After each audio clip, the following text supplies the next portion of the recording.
नमस्कार दोस्तों, स्वागत है आपका मेरे YouTube चैनल धमाका जीके पर। दोस्तों आज मैं आपको करवाने जा रही हूँ फिनेक्सल एसएससी सामान्य अध्ययन की बुक का तीसरा एडिशन और इसमें हम स्टैटिक जीके सेक्शन के टॉपिक नंबर 24 और 25 को पूरा करेंगे। दोस्तों टॉपिक नंबर 24 में योजनाओं से और टॉपिक नंबर 25 में विविध से संबंधित प्रश्न दिए गए हैं। सभी प्रश्न आपकी प्रीवियस ईयर परीक्षाओं में पूछे जा चुके हैं और आगे भी आपकी होने वाली परीक्षाओं में पूछे जा सकते हैं। इसलिए आप वीडियो को पूरा जरूर देखें और वीडियो अच्छा लगे तो प्लीज़ वीडियो को लाइक और शेयर जरूर करें और मेरे यूट्यूब चैनल धमाका जीके को सब्सक्राइब जरूर करें, जिससे आगे भी आपको मेरी एग्जाम रिलेटेड वीडियो मिलते रहे। चलिए दोस्तों हम वीडियो शुरू करते हैं। दोस्तों स्टैटिक जीके सेक्शन के अब तक 23 टॉपिक में हम 2072 प्रश्नों को कंप्लीट कर चुके हैं और ये हमारा 24वां टॉपिक है योजनाएं। और इसमें हमारे प्रश्न शुरू हो रहे हैं 2073वें प्रश्न से। किशोरियों, गर्भवती महिलाओं, स्तनपान कराने वाली माताओं और 0 से 6 वर्ष की आयु वर्ग के बच्चों की पोषण स्थिति पर जोर देने के लिए पोषण अभियान किस वर्ष शुरू किया गया था? किशोरियों, गर्भवती महिलाओं, स्तनपान कराने वाली माताओं और 0 से 6 वर्ष की आयु वर्ग के बच्चों की पोषण स्थिति पर जोर देने के लिए पोषण अभियान किस वर्ष शुरू किया गया था? दोस्तों दिए गए ऑप्शन हमारे पास वर्ष 2016, वर्ष 2019, वर्ष 2017 और वर्ष 2018। दोस्तों इसका राइट आंसर है ऑप्शन डी, वर्ष 2018। 8 मार्च 2018 को अंतर्राष्ट्रीय महिला दिवस के अवसर पर सरकार द्वारा पोषण अभियान, जिसे राष्ट्रीय पोषण मिशन भी कहा जाता है, को शुरू किया गया था। इसका लक्ष्य वर्ष 2022 तक 0 से 6 वर्ष की आयु वर्ग के बच्चों में स्टंटिंग को 38.4% से 25% तक कम करना है। दोस्तों स्टंटिंग का मतलब है इसमें जो बौनापन होता है बच्चों के अंदर, इसको कम करने से है। ये शुरू किया गया था आपका पोषण अभियान 8 मार्च 2018 को अंतर्राष्ट्रीय महिला दिवस के अवसर पर। 2074वां प्रश्न है, नवाचार उपलब्धियों पर संस्थानों की अटल रैंकिंग किसके द्वारा एक पहल है? आंसर है इसका शिक्षा मंत्रालय। ARIIA एक राष्ट्रीय रैंकिंग प्रणाली है जिसे शिक्षा मंत्रालय द्वारा वर्ष 2018 में नवाचार के विभिन्न संकेतों पर उच्च शिक्षा संस्थानों को रैंक करने के लिए शुरू किया गया था। किस मंत्रालय ने startup India seed fund scheme शुरू की? किस मंत्रालय ने startup India seed fund scheme शुरू की? वाणिज्य और उद्योग मंत्रालय ने। वाणिज्य और उद्योग मंत्रालय ने। स्टार्टअप इंडिया सीड फंड योजना का उद्देश्य सभी क्षेत्रों और क्षेत्रों में स्वीकृत इंक्यूबेटरों के माध्यम से स्टार्टअप्स को सीड फंडिंग प्रदान करना है। 16 अप्रैल 2021 को वाणिज्य और उद्योग मंत्रालय के तहत उद्योग और आंतरिक व्यापार संबंधी विभाग द्वारा इसे शुरू किया गया था। स्वास्थ्य और परिवार कल्याण मंत्रालय द्वारा भारत में टीकाकरण कार्यक्रम को विस्तारित टीकाकरण कार्यक्रम के रूप में किस वर्ष शुरू किया गया था? आंसर दोस्तों इसका वर्ष 1978 में। वर्ष 1978 में टीकाकरण पर विस्तारित कार्यक्रम भारत में 1978 में शुरू किया गया था, जिसका उद्देश्य 1990 तक सभी योग्य बच्चों, गर्भवती महिलाओं को टीकाकरण सेवाएं प्रदान करके tetanus, polio, myelitis, diphtheria, pertussis और बचपन के तपेदिक से रुग्णता और मृत्यु दर को कम करना था। टीकाकरण पर विस्तारित कार्यक्रम भारत में 1978 में शुरू किया गया था, जिसका उद्देश्य 1990 तक सभी योग्य बच्चों और गर्भवती महिलाओं को टीकाकरण सेवाएं प्रदान करके टेटनस, पोलियोमाइलाइटिस, डिप्थीरिया, पर्टुसिस और बचपन के तपेदिक से रुग्णता और मृत्यु दर को कम करना था। आगे दोस्तों प्रश्न है 2077वां प्रश्न, स्वच्छ भारत मिशन स्वच्छ भारत लक्ष्य को पूरा करने के लिए महात्मा गांधी को श्रद्धांजलि के रूप में वर्ष डैश में शुरू किया गया था? स्वच्छ भारत मिशन स्वच्छ भारत लक्ष्य को पूरा करने के लिए महात्मा गांधी को श्रद्धांजलि के रूप में वर्ष में शुरू किया गया था। आंसर है दोस्तों इसका वर्ष 2014 में। वर्ष 2014 में स्वच्छ भारत मिशन वर्ष 2014 में महात्मा गांधी को उनकी 150वीं जयंती पर श्रद्धांजलि के रूप में 2 अक्टूबर 2019 तक स्वच्छ भारत के दृष्टिकोण को पूरा करने के लिए शुरू किया गया था। इसकी शुरुआत श्री नरेंद्र मोदी ने की थी। भारत के 2022 में शीर्ष 3 स्वच्छ शहर है दोस्तों। इंदौर पहले स्थान पर, मध्य प्रदेश का दूसरे स्थान पर है आपका सूरत गुजरात का और तीसरे पर है विजयवाड़ा आंध्र प्रदेश का। छत्तीसगढ़ को भारत का सबसे स्वच्छ राज्य घोषित किया गया है। छत्तीसगढ़ को भारत का सबसे स्वच्छ राज्य घोषित किया गया है वर्ष 2022 में। जल निकायों की स्वच्छता बनाए रखने के महत्व को समझते हुए भारत सरकार ने हमारे जल संसाधनों की सुरक्षा के लिए जल प्रदूषण की रोकथाम और नियंत्रण अधिनियम डैश में पारित किया। जल निकायों की स्वच्छता बनाए रखने के महत्व को समझते हुए भारत सरकार ने हमारे जल संसाधनों की सुरक्षा के लिए जल प्रदूषण की रोकथाम और नियंत्रण अधिनियम पारित किया वर्ष 1974 में। वर्ष 1974 में दोस्तों आपका ये प्रश्न एसएससी सीजीएल परीक्षा वर्ष 2022 में पूछा गया था। और दोस्तों आगे भी आपका ये प्रश्न पूछा जा सकता है, इसलिए आप इन प्रश्नों का अध्ययन जरूर करें। ये आपकी आने वाली परीक्षाओं के लिए बहुत ही उपयोगी हैं। पर्यावरण संरक्षण और वन्य जीव से संबंधित 6 कानून हैं। पर्यावरण संरक्षण अधिनियम 1986, वन संरक्षण अधिनियम 1980, वन्य जीव संरक्षण अधिनियम 1972, जल प्रदूषण की रोकथाम और नियंत्रण अधिनियम 1974, वायु प्रदूषण की रोकथाम और नियंत्रण अधिनियम 1981 और भारतीय वन अधिनियम 1927। कुछ और महत्वपूर्ण अधिनियम हैं। 2000 में ओजोन क्षयकारी पदार्थ विनियमन और नियंत्रण, 2002 में ध्वनि प्रदूषण विनियमन और नियंत्रण संशोधन, 2002 में जैविक विविधता अधिनियम, 2002 में आया था आपका जैविक विविधता अधिनियम। नमामि गंगे कार्यक्रम को भारत सरकार द्वारा वर्ष डैश में अनुमोदित किया गया था। नमामि गंगे कार्यक्रम को भारत सरकार द्वारा वर्ष डैश में अनुमोदित किया गया था। आंसर दोस्तों इसका वर्ष 2014 में। वर्ष 2014 में नमामि गंगे कार्यक्रम को भारत सरकार द्वारा वर्ष 2014 में राष्ट्रीय गंगा नदी के प्रदूषण संरक्षण और कायाकल्प के प्रभावी उन्मूलन के दोहरे उद्देश्य को पूरा करने के लिए अनुमोदित किया गया था। 2080वां प्रश्न है दोस्तों, प्रधानमंत्री मुद्रा योजना के तहत डैश तक आय सृजन गतिविधियों के लिए ऋण को शिशु ऋण कहा जाता है। दोस्तों आंसर इसका ऑप्शन ए 50,000। 50,000।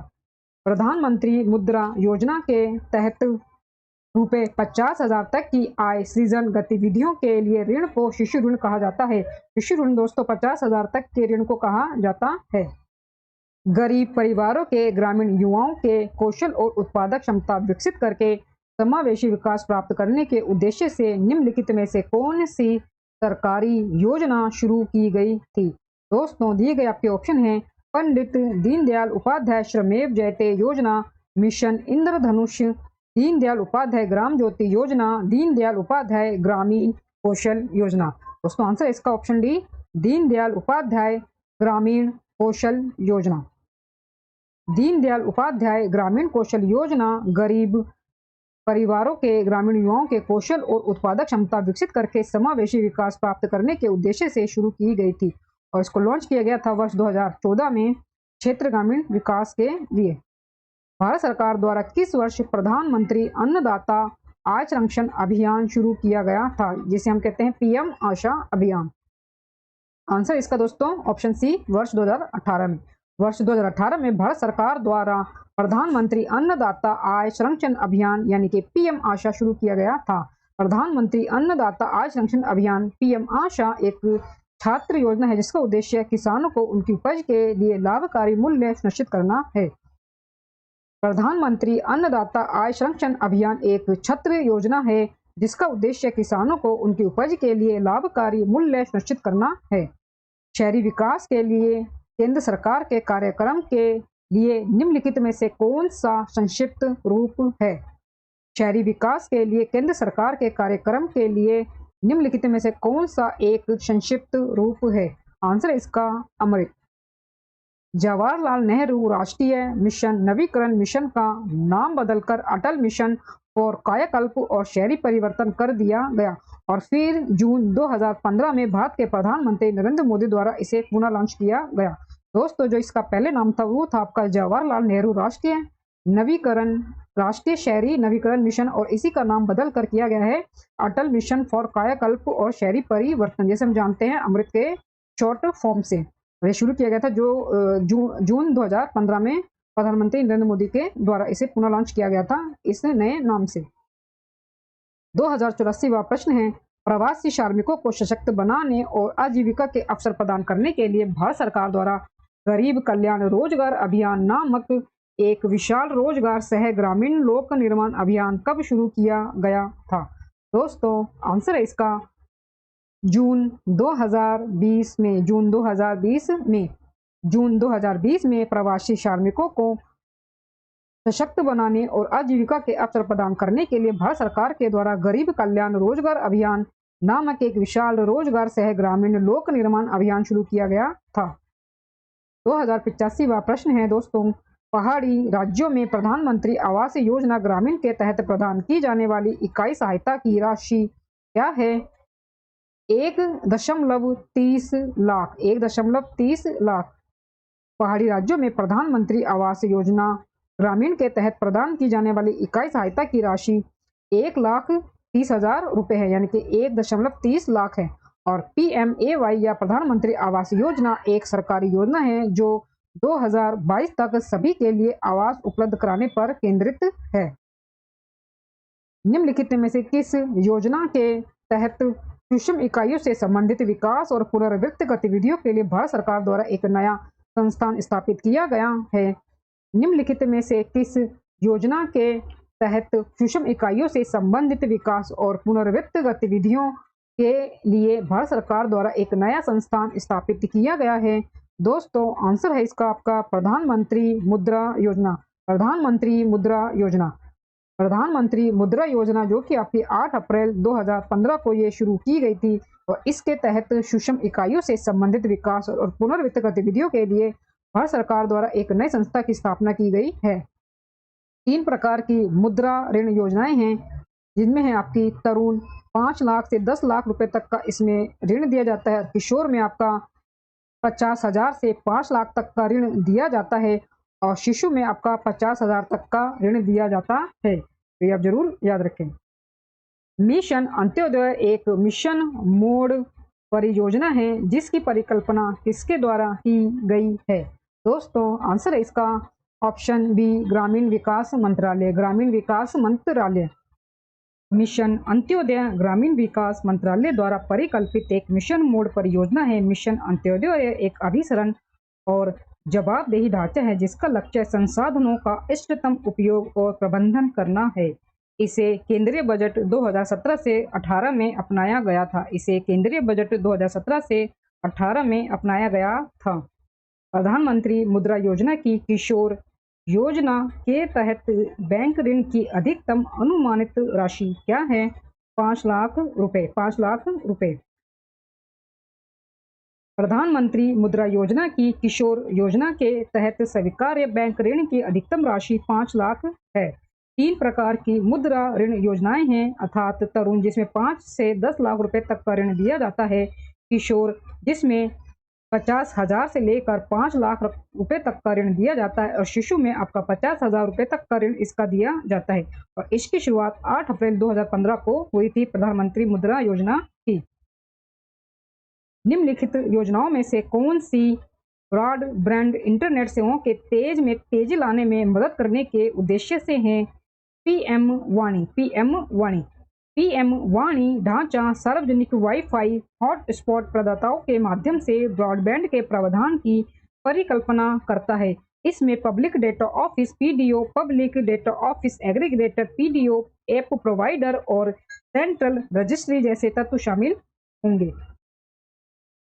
स्वास्थ्य साथी योजना स्वास्थ्य बीमा योजना है जो निम्नलिखित में से किस राज्य की पूरी आबादी को शामिल करती है? तो किस राज्य की पूरी आबादी को शामिल करती है?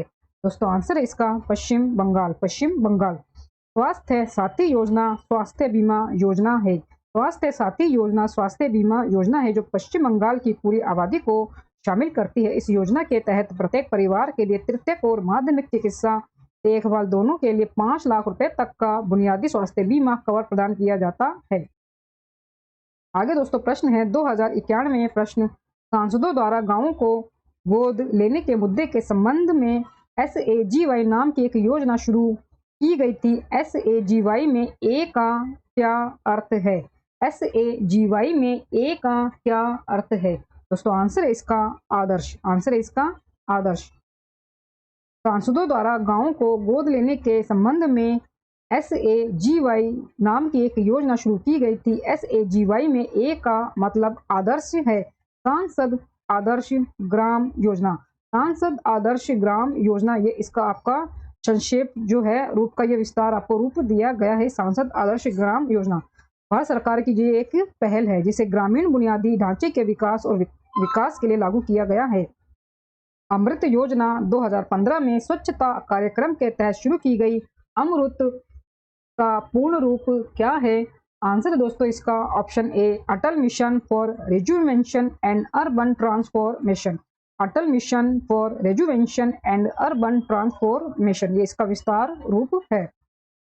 अमृत का पूर्ण रूप Atal mission for rejuvenation and urban transformation है। जवाहरलाल नेहरू राष्ट्रीय शहरी नवीकरण मिशन का नाम बदलकर 2015 में अमृत योजना के रूप में रखा गया था, जिसमें एक बुनियादी ढांचा स्थापित करने पर ध्यान केंद्रित किया गया था, जो शहरी पुनरुद्धार परियोजनाओं को लागू करके शहरी परिवर्तन के लिए पर्याप्त मजबूत सीवेज नेटवर्क और पानी की आपूर्ति सुनिश्चित कर सके।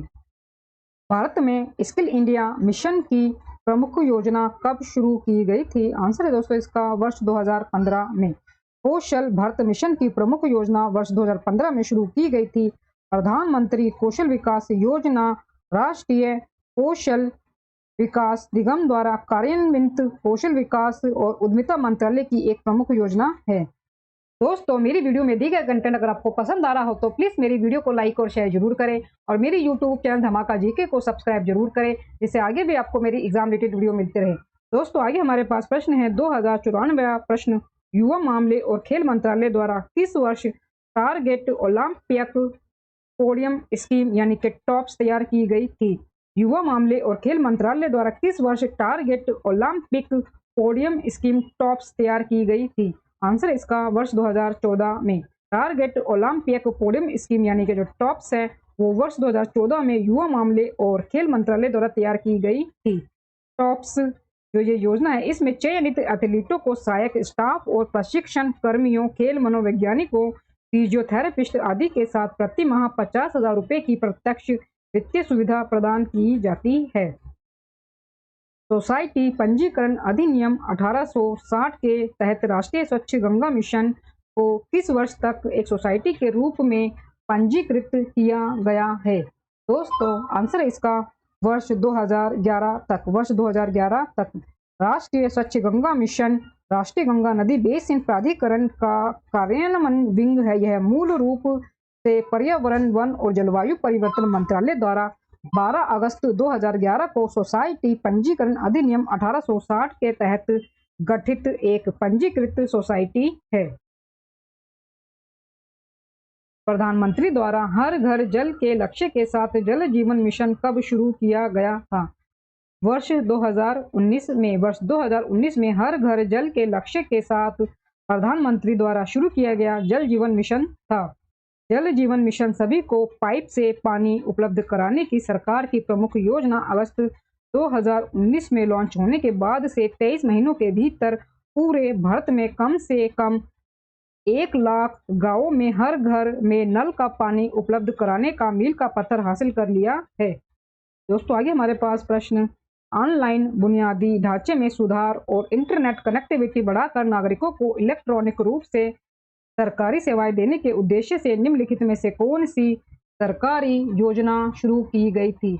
आंसर है दोस्तों इसका digital India. Digital India. Digital India को ऑनलाइन बुनियादी ढांचे में सुधार और इंटरनेट कनेक्टिविटी बढ़ाकर नागरिकों को इलेक्ट्रॉनिक रूप से सरकारी सेवाएं देने के उद्देश्य से शुरू किया गया था। यह कार्यक्रम 1 जुलाई 2015 को माननीय प्रधानमंत्री श्री नरेंद्र मोदी द्वारा शुरू किया गया था। डिजिटल इंडिया कार्यक्रम 1 जुलाई 2015 को शुरू किया गया था। निम्नलिखित में से किस वर्ष में भारत के प्रधानमंत्री नरेंद्र मोदी ने अटल पेंशन योजना शुरू की थी? वर्ष 2015 में। अटल पेंशन योजना 9 मई 2015 को कोलकाता में प्रधानमंत्री नरेंद्र मोदी द्वारा शुरू की गई थी। अटल पेंशन योजना 9 मई 2015 को कोलकाता में प्रधानमंत्री नरेंद्र मोदी द्वारा शुरू की गई थी। यह योजना 60 वर्ष की आयु प्राप्त करने के बाद कम से कम 3,000 रुपए की मासिक पेंशन का आश्वासन देती है। इसका उद्देश्य 5 वर्षों में अनौपचारिक क्षेत्र के 10 करोड़ श्रमिकों को लाभान्वित करना है। प्रति बूंद अधिक फसल भारत सरकार की किस योजना का लक्ष्य है? प्रति बूंद अधिक फसल भारत सरकार की किस योजना का लक्ष्य है? आंसर है इसका प्रधानमंत्री कृषि सिंचाई योजना। प्रधानमंत्री कृषि सिंचाई योजना। प्रति बूंद अधिक फसल प्रधानमंत्री कृषि सिंचाई योजना का घटक है। इसे कृषि सहयोग एवं किसान कल्याण विभाग द्वारा लागू किया जाता है। PMKSY यानी कि प्रधानमंत्री कृषि सिंचाई जो योजना है, ये TDMC सूक्ष्म सिंचाई प्रौद्योगिकियों के माध्यम से कृषि स्तर पर जल उपयोग दक्षता बढ़ाने पर केंद्रित है। 21वां प्रश्न है दोस्तों हमारा, निक्षय पोषण योजना डैश रोगियों को पोषण संबंधी सहायता प्रदान करने के लिए भारत सरकार द्वारा शुरू की गई एक योजना है। आंसर इसका तपेदिक। निक्षय पोषण योजना तपेदिक से जुड़ी है। निक्षय पोषण योजना तपेदिक से जुड़ी है। यह भारत में तपेदिक के रोगियों को भोजन खरीदने के लिए 500 रुपये प्रति माह प्रदान करने की एक सरकारी योजना है। यह भारत में तपेदिक के रोगियों को भोजन खरीदने के लिए 500 रुपये प्रति माह प्रदान करने की एक सरकारी योजना है। निम्नलिखित में से किस वर्ष पीएम किसान यानी कि प्रधानमंत्री किसान सम्मान निधि को औपचारिक रूप से लॉन्च किया गया था? वर्ष 2019 में पीएम किसान यानी कि प्रधानमंत्री किसान सम्मान निधि को औपचारिक रूप से वर्ष 2019 में लॉन्च किया गया था। प्रधानमंत्री आवास योजना शहरी का मिशन शहरी क्षेत्रों में सभी के लिए आवास को लक्ष्य को प्राप्त करना है। प्रधानमंत्री आवास योजना शहरी यानी कि PMAY अर्बन का मिशन शहरी क्षेत्रों में सभी के लिए आवास के लक्ष्य को प्राप्त करना है।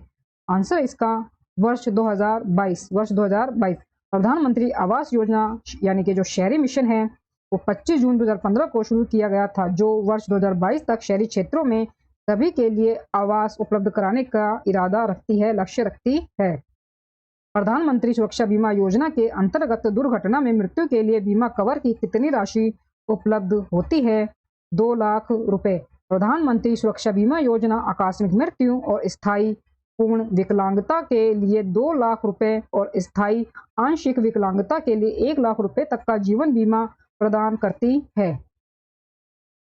भारत सरकार की प्रधानमंत्री व्यय वंदन योजना का संचालन कौन सा संगठन कर रहा है? भारत सरकार की प्रधानमंत्री व्यय वंदन योजना का संचालन कौन सा संगठन कर रहा है? भारत की LIC। प्रधानमंत्री व्यय वंदन योजना वरिष्ठ नागरिकों के लिए उपलब्ध एक पेंशन योजना है। यह योजना 10 वर्षों के लिए एक निर्दिष्ट दर पर पेंशन का गारंटीकृत भुगतान प्रदान करती है। यह खरीद मूल्य की वापसी के रूप में मृत्यु लाभ भी प्रदान करती है। नामांकित व्यक्ति इस योजना को संचालित करने का एकमात्र विशेषाधिकार LIC को दिया गया है। इसका जो अधिकार है दोस्तों वो LIC को दिया गया है। अटल पेंशन योजना में शामिल होने के अधिकतम उम्र सीमा क्या है?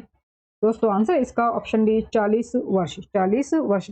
अटल पेंशन योजना 18 से 40 वर्ष की आयु के सभी भारतीयों के लिए खुली है। यह एक व्यक्ति को योजना का लाभ लेने से कम 20 वर्षों के लिए योगदान करने की अनुमति देता है। कोई भी बैंक खाता धारक जो किसी वैधानिक सामाजिक सुरक्षा योजना का सदस्य नहीं है, इस योजना का लाभ उठा सकता है। दोस्तों इसमें उम्र जो आपकी अधिकतम निश्चित की गई है वो 40 है और कम से कम 18 होनी आपकी चाहिए अटल पेंशन योजना के लिए। भारत में बंदरगाह के नेतृत्व वाले विकास को बढ़ावा देने के लक्ष्य से शुरू की गई आधारभूत संरचना विकास परियोजना का नाम रखा गया है। आंसर इसका सागरमाला। सागरमाला देश के रसद क्षेत्र के प्रदर्शन को बढ़ाने के लिए एक सरकारी पहल है। सागरमाथा नेपाल में माउंट एवरेस्ट का नाम है। भारतमाला परियोजना भारत में पुराने को पुनर्निर्मित करने और नए राजमार्ग बनाने के लिए केंद्र सरकार की परियोजना है। दोस्तों आगे हमारे पास प्रश्न है 2107 प्रश्न। प्रधानमंत्री मुद्रा योजना के तहत अनुमेय ऋण की अधिकतम राशि कितनी है? प्रधानमंत्री मुद्रा योजना के तहत अनुमेय ऋण की अधिकतम राशि कितनी है? 10 लाख रुपए तक। प्रधानमंत्री मुद्रा योजना के तहत अनुमेय ऋण की अधिकतम राशि 10 लाख रुपए है। एक स्टार्टअप केवल रुपए तक के ऋण के लिए आवेदन कर सकता है। 50,000 शिशु ऋण, इसे 8 अप्रैल 2015 को प्रधानमंत्री नरेंद्र मोदी के द्वारा लॉन्च किया गया था। 8 अप्रैल 2015 को प्रधानमंत्री नरेंद्र मोदी के द्वारा लॉन्च किया गया था प्रधानमंत्री मुद्रा योजना को।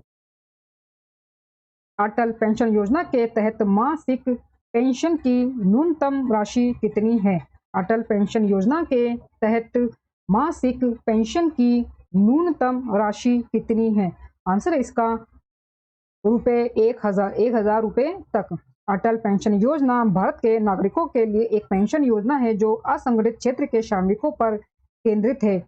एपीवाई के तहत न्यूनतम पेंशन की गारंटी 1,000 रुपए, 2,000 रुपए, 3,000 रुपए, 4 और 5,000 रुपए प्रति माह 60 वर्ष की आयु पर ग्राहकों द्वारा योगदान के आधार पर दिए जाएंगे। केंद्रीय ग्रामीण स्वच्छता कार्यक्रम की शुरुआत कब की गई थी? केंद्रीय ग्रामीण स्वच्छता कार्यक्रम की शुरुआत कब की गई थी? वर्ष 1986 में। केंद्रीय ग्रामीण स्वच्छता कार्यक्रम जो 1986 में शुरू किया गया था, ग्रामीण क्षेत्रों में सुरक्षित स्वच्छता प्रदान करने के लिए भारत के पहले प्रयासों में से एक था। ग्रामीण स्वच्छता कार्यक्रम जो 1986 में शुरू किया गया था। जून 2014 में शुरू की गई परियोजना मौसम डैश की एक पहल है। आंसर है दोस्तों संस्कृति मंत्रालय की। परियोजना मौसम भारतीय पुरातत्व सर्वेक्षण ASI द्वारा इंदिरा गांधी राष्ट्रीय कला केंद्र और राष्ट्रीय संग्रहालय के सहयोगी निकायों के रूप में अनुसंधान समर्थन के साथ नोडल एजेंसी के रूप में कार्यान्वित की जाने वाली संस्कृति मंत्रालय की एक पहल है। 2111 प्रश्न है दोस्तों। सांसद स्थानीय क्षेत्र विकास योजना की शुरुआत दिसंबर डैश में की गई थी। आंसर है इसका 1993 में। संसद सदस्य स्थानीय क्षेत्र विकास योजना यानी कि MP लैट्स 23 दिसंबर 1993 को भारत सरकार द्वारा ये तैयार की गई एक योजना है। MP लैट्स संसद सदस्य स्थानीय क्षेत्र विकास योजना जिसे शुरू किया गया था दोस्तों 23 दिसंबर 1993 को, जो संसद सदस्यों स्थानीय स्तर पर टिकाऊ सामुदायिक संपत्ति बनाने पर जोर देने के साथ अपने संबंधित निर्वाचन क्षेत्रों में विकास कार्यों की जरूरत महसूस सिफारिश करने में सक्षम बनाती है। मध्याह्न भोजन योजना निम्न में से किस मंत्रालय ने लागू किया था? मध्याह्न भोजन योजना को निम्न में से किस मंत्रालय ने लागू किया था? आंसर है दोस्तों इसका मानव संसाधन विकास मंत्रालय ने। मानव संसाधन विकास मंत्रालय ने। मध्याह्न भोजन योजना एक भारत सरकार का स्कूल भोजन कार्यक्रम है जिसे देश भर में स्कूली बच्चों की पोषण स्थिति में सुधार करने के लिए डिजाइन किया गया है। यह कार्यक्रम सरकारी स्कूलों में प्राथमिक और उच्च प्राथमिक कक्षाओं के बच्चों के लिए कार्य दिवसों पर मुफ्त दोपहर का भोजन प्रदान करता है। अब मानव संसाधन विकास मंत्रालय को शिक्षा मंत्रालय के रूप में जाना जाता है। अब मानव संसाधन विकास मंत्रालय को शिक्षा मंत्रालय के रूप में जाना जाता है। डैश का लक्ष्य जिला खनिज फाउंडेशन के द्वारा इकट्ठे किए गए धन का प्रयोग करके खनन संबंधी कार्यों से प्रभावित लोगों एवं क्षेत्रों का कल्याण करना है। आंसर दोस्तों इसका प्रधानमंत्री खनिज क्षेत्र कल्याण योजना। प्रधानमंत्री खनिज क्षेत्र कल्याण योजना। प्रधानमंत्री खनिज क्षेत्र कल्याण योजना केंद्र सरकार का एक नया कार्यक्रम है जिसका उद्देश्य जिला खनिज फाउंडेशन द्वारा उत्पन्न धन का उपयोग करके खनन से संबंधित कार्यों से प्रभावित क्षेत्रों और लोगों के कल्याण के लिए प्रदान करना है। स्वदेश दर्शन योजना का लक्ष्य भारत में अंतर्राष्ट्रीय तथा घरेलू पर्यटन को प्रोत्साहित करना है। स्वदेश दर्शन योजना का लक्ष्य भारत में अंतर्राष्ट्रीय तथा घरेलू पर्यटन को प्रोत्साहित करना है। पर्यटन मंत्रालय की इस योजना में निम्न में से कौन 13 विषयगत सर्किट में शामिल नहीं है? आंसर है दोस्तों इसका Mahabharat circuit. Mahabharat circuit. Mahabharat circuit पर्यटन मंत्रालय की योजना के तहत 13 विषयगत सर्किटों में से एक नहीं है। मोदी सरकार ने देश भर में अंतर्राष्ट्रीय और घरेलू पर्यटन को बढ़ावा देने के लिए स्वदेश दर्शन योजना शुरू की थी। ये है आपकी North East India circuit, Baudh circuit, Himalayan circuit, coastal circuit, Krishna circuit, desert circuit, tribal circuit, eco circuit, rural circuit, spiritual circuit, Ramayan circuit, heritage circuit, wildlife circuit. यह आपके 13 सर्किट है टोटल। सखी केंद्र या वन स्टॉप सेंटर एक पूर्णतः केंद्र प्रायोजित कार्यक्रम है जो डैश मंत्रालय के अंतर्गत आता है। महिला एवं बाल विकास मंत्रालय। महिला एवं बाल विकास मंत्रालय के अंतर्गत। सखी सेंटर या वन स्टॉप सेंटर केंद्र सरकार की पूरी तरह से प्रायोजित योजना है। इन केंद्रों की स्थापना महिला एवं बाल विकास मंत्रालय द्वारा राष्ट्रीय महिला अधिकारिता मिशन के तहत निर्भया कोष के माध्यम से की जाती है। वन स्टॉप सेंटर का उद्देश्य निजी और सार्वजनिक स्थानों पर परिवार, समुदाय और कार्यस्थल पर हिंसा से प्रभावित महिलाओं की सहायता करना है। नेक्स्ट क्वेश्चन है दोस्तों, 2116वां प्रश्न है, प्रवासी तीर्थ दर्शन योजना में भारतीय मूल और गिरमिटिया देशों के लोगों को प्राथमिकता दी जाती है। निम्नलिखित में से कौन सा देश उनमें से एक नहीं है? आंसर है दोस्तों इसका ऑस्ट्रिया। ऑस्ट्रिया उनमें से एक नहीं है। ऑस्ट्रिया उनमें से एक नहीं है। समूह को भारत के सभी प्रमुख धर्मों के धार्मिक स्थलों पर ले जाया जाएगा। पीएम प्रवासी तीर्थ दर्शन योजना 22 जनवरी 2019 को भारतीय प्रधानमंत्री श्री नरेंद्र मोदी द्वारा शुरू की गई थी। यह योजना भारत में एक गैर आवासीय भारतीय धार्मिक यात्रा को प्रायोजित करेगी। दोस्तों आगे हमारे पास प्रश्न है 2117 प्रश्न, प्रधानमंत्री नरेंद्र मोदी ने प्रवासी तीर्थ दर्शन योजना की शुरुआत की, निम्न में से कौन सी उसकी विशेषताओं में से एक नहीं है? प्रधानमंत्री नरेंद्र मोदी ने प्रवासी तीर्थ दर्शन योजना की शुरुआत की, निम्न में से कौन सी उसकी विशेषताओं में से एक नहीं है? दोस्तों दिए गए हमारे पास ऑप्शन है, इस योजना के तहत प्रवासी भारतीय एक समूह को वर्ष में 2 बार भारत में धार्मिक स्थलों के सरकारी प्रायोजित दौरे पर ले जाया जाएगा। दूसरा है, चयनित लोगों को भारत के सभी प्रमुख धर्मों के धार्मिक स्थानों पर ले जाया जाएगा। तीसरा है दोस्तों, 40 से 70 आयु वर्ग के भारतीय मूल के लोग लाभ उठा सकते हैं। और चौथा है, सरकार उस समूह को देश से हवाई यात्रा सहित यात्रा का संपूर्ण खर्च वहन करेगी। तो दोस्तों जो इनमें से एक नहीं है विशेषता, उसका आंसर है ऑप्शन सी, 40 से 70 आयु वर्ग के भारतीय मूल के लोग लाभ उठा सकते हैं। ये इसमें नहीं है। प्रधानमंत्री नरेंद्र मोदी ने प्रवासी तीर्थ दर्शन योजना की शुरुआत की। 40 से 70 वर्ष आयु वर्ग के भारतीय मूल के लोग आवेदन कर सकते हैं और योजना के तहत लाभ प्राप्त कर सकते हैं। ये इसकी विशेषताओं में से एक नहीं है। 45 से 65 वर्ष की आयु के भारतीय मूल के सभी लोग आवेदन कर सकते हैं और एक समूह का चयन किया जाएगा। तो दोस्तों इसमें जो एज का क्राइटेरिया डिसाइड किया गया है वो 45 से 65 वर्ष के बीच की है।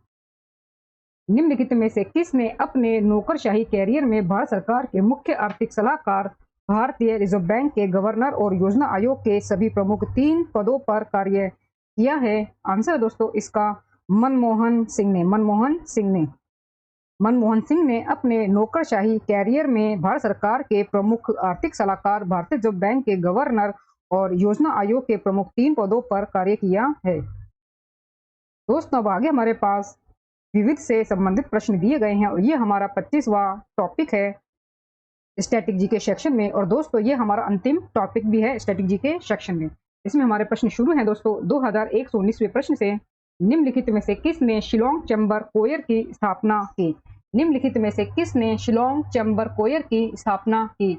आंसर दोस्तों इसका नील नोंग किनरिह द्वारा वर्ष 2001 में स्थापित शिलोंग चैम्बर कोयर एक बहुशैली वाला गाना बजाने वालों का कोयर है, जिसने 2010 में reality TV show India's got talent भी जीता था। लॉटरी रेगुलेशन एक्ट किस वर्ष पारित किया गया था? दोस्तों आंसर है इसका वर्ष 1998 में। दोस्तों ये आपका प्रश्न एसएससी सीजीएल परीक्षा वर्ष 2022 में पूछा गया है। और दोस्तों ये प्रश्न आपके आगे आने वाली परीक्षाओं के लिए भी मोस्ट इंपोर्टेंट है। आगे भी आपके प्रश्न पूछा जा सकता है, इसलिए आप इन प्रश्नों का अध्ययन आप जरूर करें।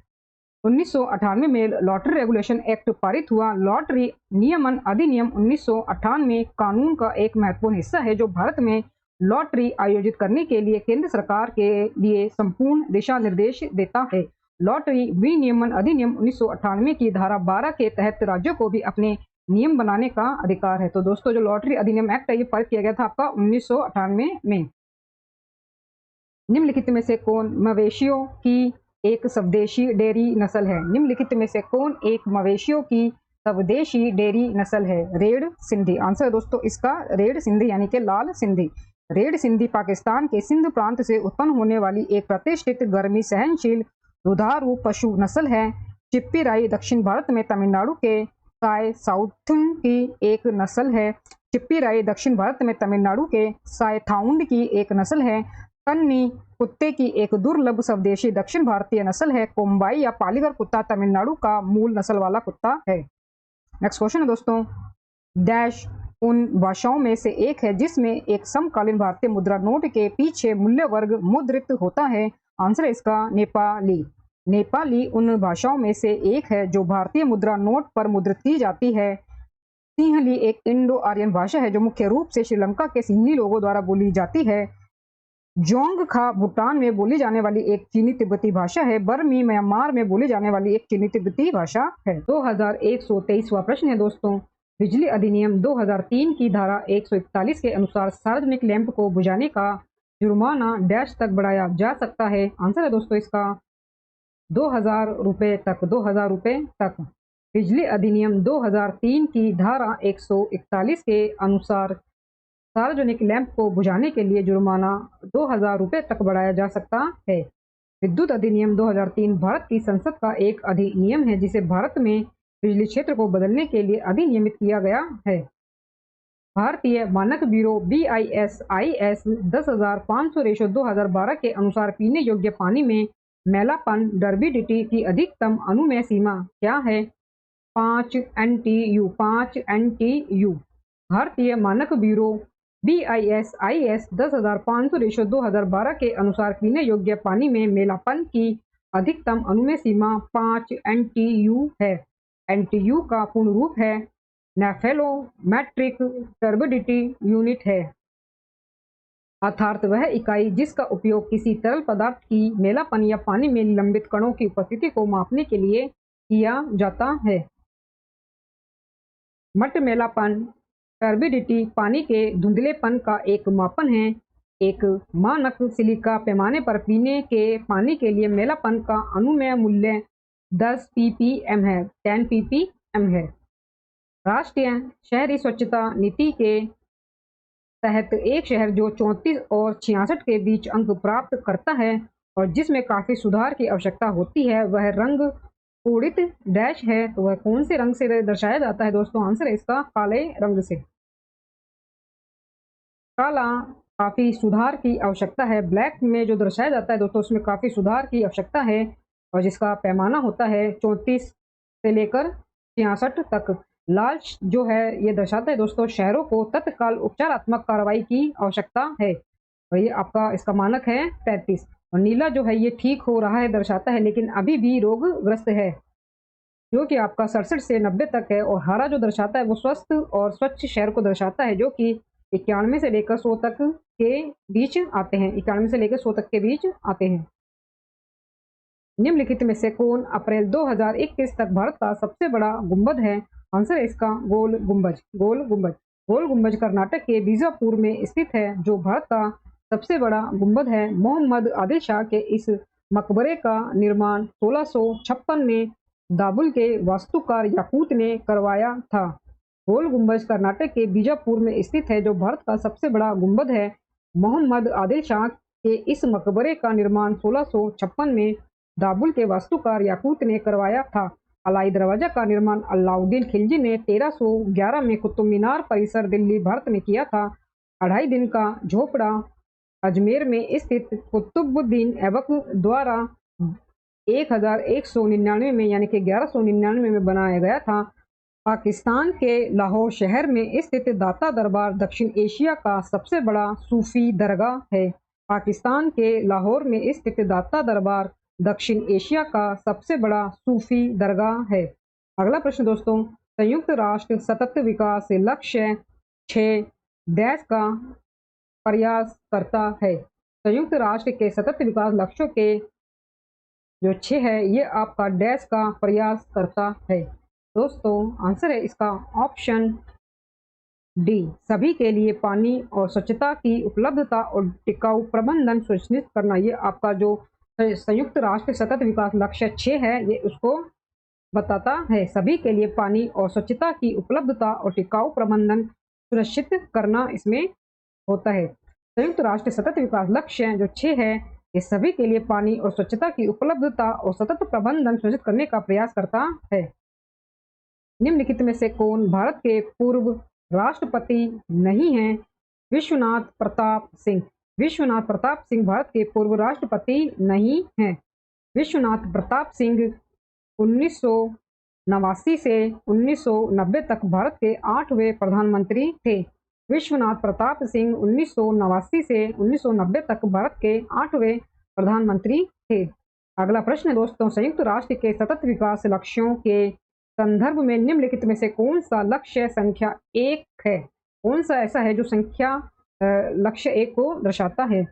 दोस्तों आंसर है इसका ऑप्शन ए, कोई गरीबी नहीं, कोई भी गरीबी नहीं। संयुक्त राष्ट्र के सतत विकास लक्ष्यों एसडीजी के संदर्भ में शून्य गरीबी लक्ष्य संख्या 1 है। शून्य गरीबी लक्ष्य संख्या 1 है। संयुक्त राष्ट्र के एसडीजी में 17 लक्ष्य शामिल है जो 2030 तक सभी रूपों और आयामों में गरीबी को समाप्त करते हैं। इसमें सबसे कमजोर बढ़ते बुनियादी संसाधनों और सेवाओं को लक्षित करना और संबंधित आपदाओं से प्रभावित समुदायों का समर्थन करना शामिल है। रामागुंडम बिजली संयंत्र निम्नलिखित में से किस उत्पादन के लिए प्रसिद्ध है? तापीय ऊर्जा के लिए। रामागुंडम बिजली संयंत्र भारत के तेलंगाना में पेदापल्ली जिले में तापीय ऊर्जा के उत्पादन के लिए प्रसिद्ध है। रामागुंडम बिजली संयंत्र भारत के तेलंगाना में पेदापल्ली जिले में तापीय ऊर्जा के उत्पादन के लिए प्रसिद्ध है। अंतर्राष्ट्रीय अंतरिक्ष स्टेशन के लिए नासा के मानव मिशन के लिए स्पेस एक्स द्वारा विकसित अंतरिक्ष यान का नाम निम्नलिखित में से कौन सा है? दोस्तों आंसर है इसका crew dragon. Crew dragon. Crew dragon space x द्वारा अंतर्राष्ट्रीय अंतरिक्ष स्टेशन के लिए नासा के मानव मिशन के लिए विकसित अंतरिक्ष यान का नाम है। नासा का मुख्यालय वाशिंगटन डीसी में है। निम्नलिखित में से किस भाषा में आदि कवि पंपा ने अपनी रचनाएं रची थी? निम्नलिखित में से किस भाषा में आदि कवि पंपा ने अपनी रचनाएं रची थी? कन्नड़ भाषा में। आदि कवि पंपा ने कन्नड़ भाषाओं में अपनी रचनाएं बनाई थी, लिखी थी। प्रसिद्ध कन्नड़ कवि आदि कवि पंपा थे जिन्होंने कन्नड़ की एक पुरातन शैली में लिखा था जिसे हलेगनाडा लाक्षणिक रूप से पुराने कन्नड़ कहा जाता है।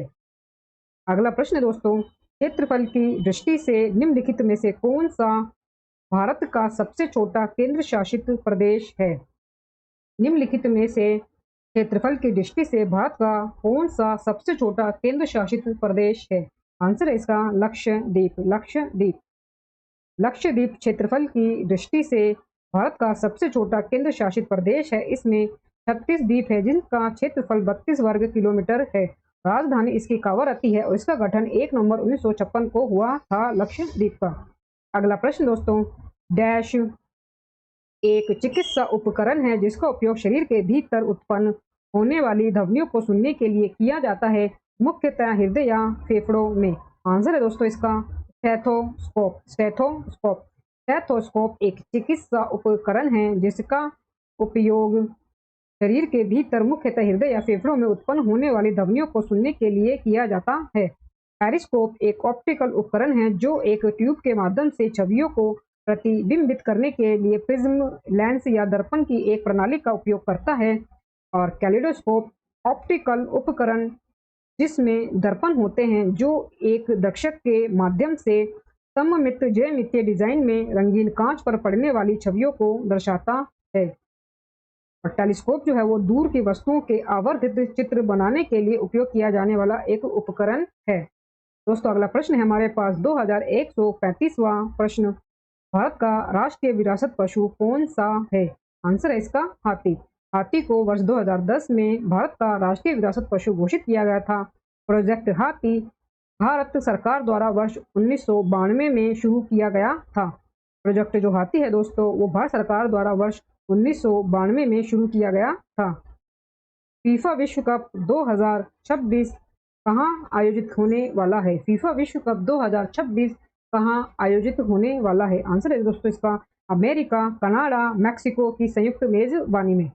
फीफा विश्व कप 2026 अमेरिका, कनाडा, मैक्सिको में आयोजित होने वाला है।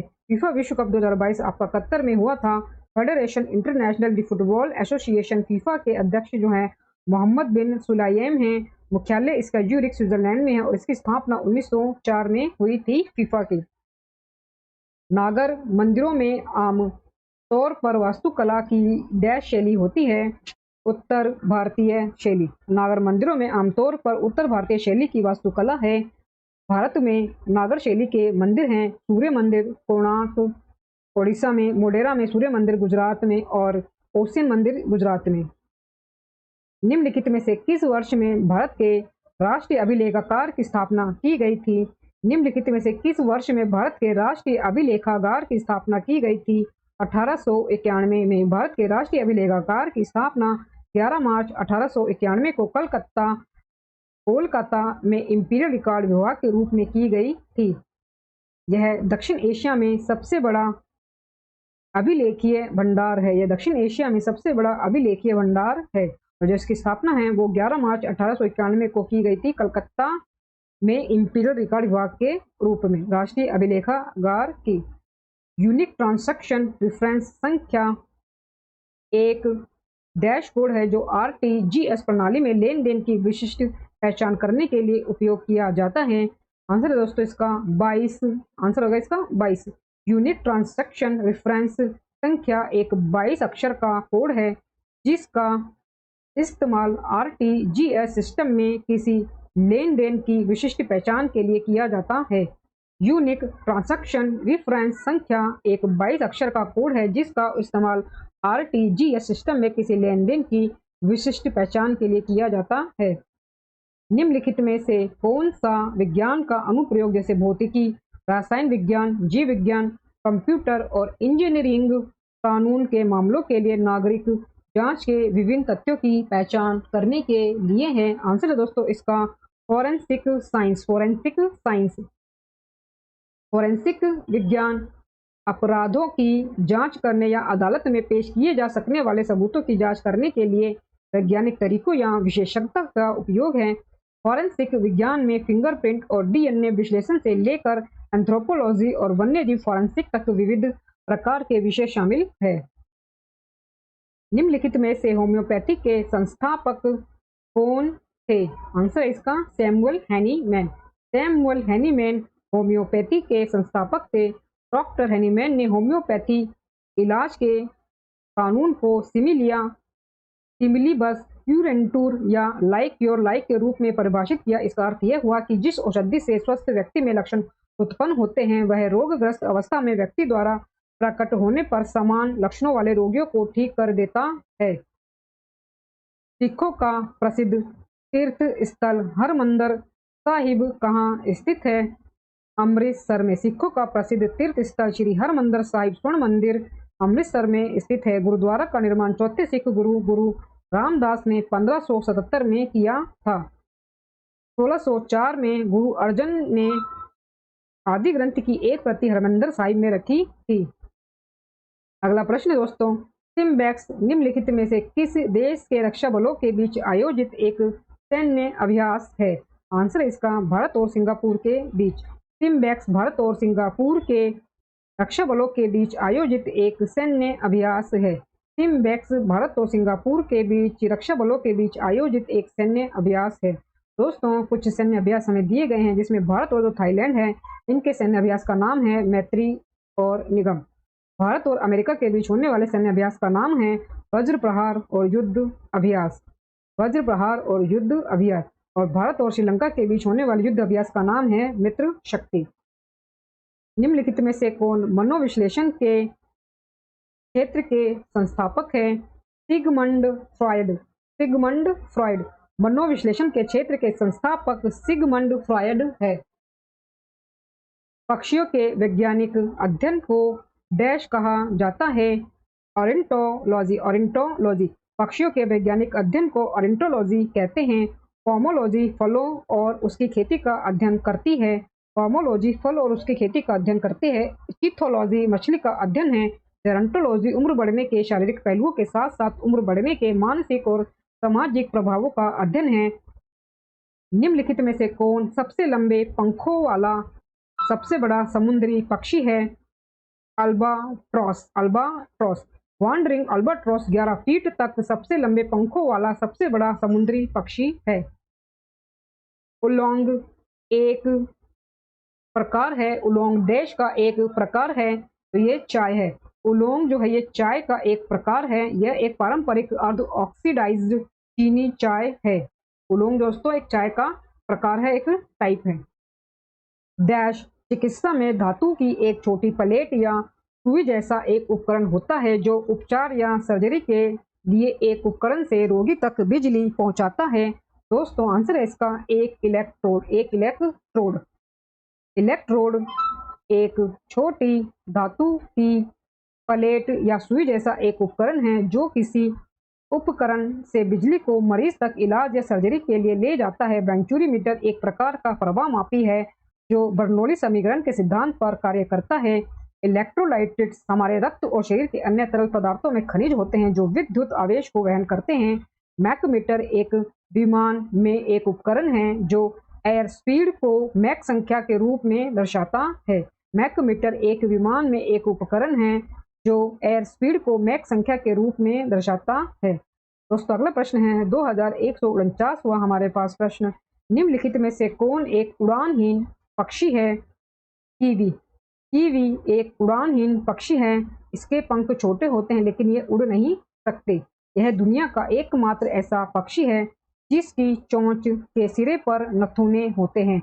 जिसकी चोंच के सिरे पर नथुने होते हैं और ये दुनिया का एकमात्र ऐसा पक्षी है। रुपए का प्रतीक जिसे 2010 में भारत में प्रस्तावित किया गया था देवनागरी रा और बिना अग्रभाग के डैश आर का एक समामेलन है। आंसर है इसका रोमन। आंसर है इसका रोमन। रुपया चिन्ह देवनागरी रा और रोमन आर का बिना अग्रभाग का समामेलन है। 2151वां प्रश्न है दोस्तों। हक्की पिक्की और सिद्धि कर्नाटक से हैं। हक्की पिक्की और सिद्धि कर्नाटक से डैश है। आंसर है दोस्तों इसका ये भाषाएं हैं। हक्की पिक्की और सिद्धि कर्नाटक की भाषाएं हैं। हक्की पिक्की और सिद्धि कर्नाटक की भाषाएं हैं। कर्नाटक में ये भाषाएं गंभीर रूप से संकटग्रस्त हैं। कर्नाटक में भाषाएं जो हैं इस गंभीर रूप से संकटग्रस्त है। ये हक्की पिक्की और सिद्धि जो है ये कर्नाटक की भाषाएं हैं। भारत सरकार के दूरसंचार विभाग द्वारा मोबाइल हैंडसेट के सभी नए डिजाइनों के लिए निर्धारित मानकों के अनुसार 1 सितंबर 2012 से मानव ऊतक के 1 ग्राम से अधिक की अणु में विशिष्ट अवशोषण दर सीमा है 1.6। भारत में federation of Indian chambers of commerce and industry की स्थापना कब हुई थी? 1927 में। 1927 में भारत का सबसे बड़ा और सबसे पुराना शीर्ष व्यापार संगठन the federation of Indian chambers of commerce and industry यानी कि फिक्की भारत में स्थित एक गैर सरकारी व्यापार संघ और वकालत समूह है और इसकी स्थापना 1927 में महात्मा गांधी की सलाह पर श्री जी.डी. बिड़ला और पुरुषोत्तम दास ठाकुरदास ने की थी। फिक्की के वर्तमान अध्यक्ष संजीव मेहता इसमें हैं 2022 के अकॉर्डिंग।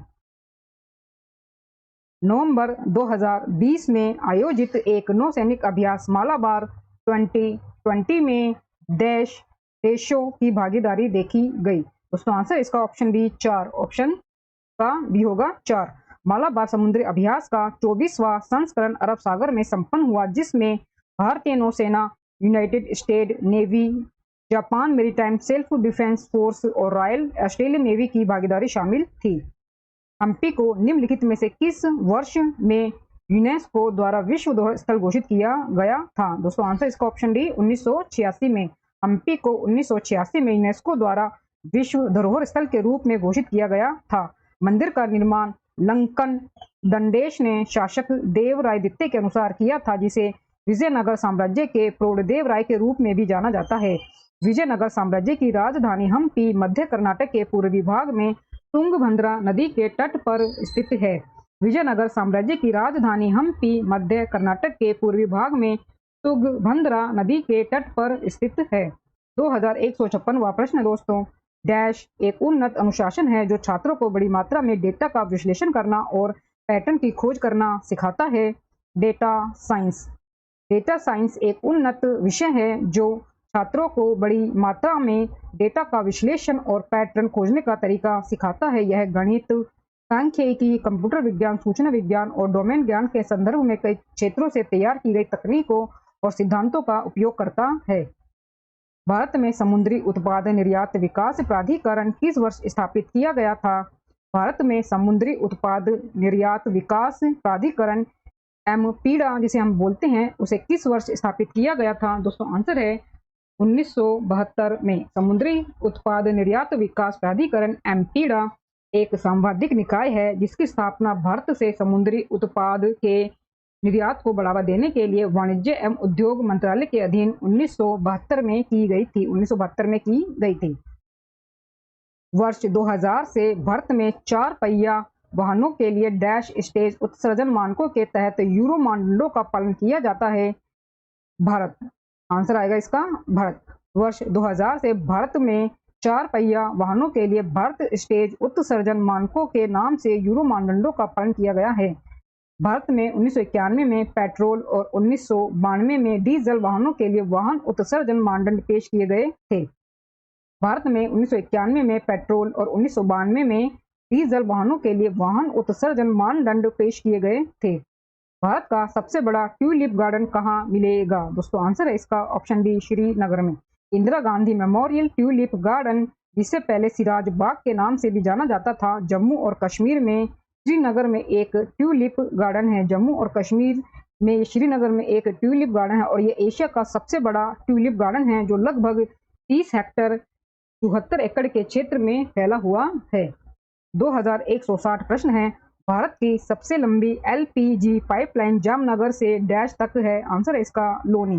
भारत की सबसे लंबी एलपीजी पाइपलाइन जामनगर गुजरात से लोनी गाजियाबाद उत्तर प्रदेश तक है।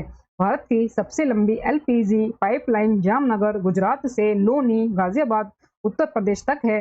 तत्कालीन प्रधानमंत्री श्री अटल बिहारी वाजपेयी ने 9 मई 2001 को gas authority of India limited GAIL की जामनगर लोनी एलपीजी पाइपलाइन को राष्ट्र को समर्पित किया।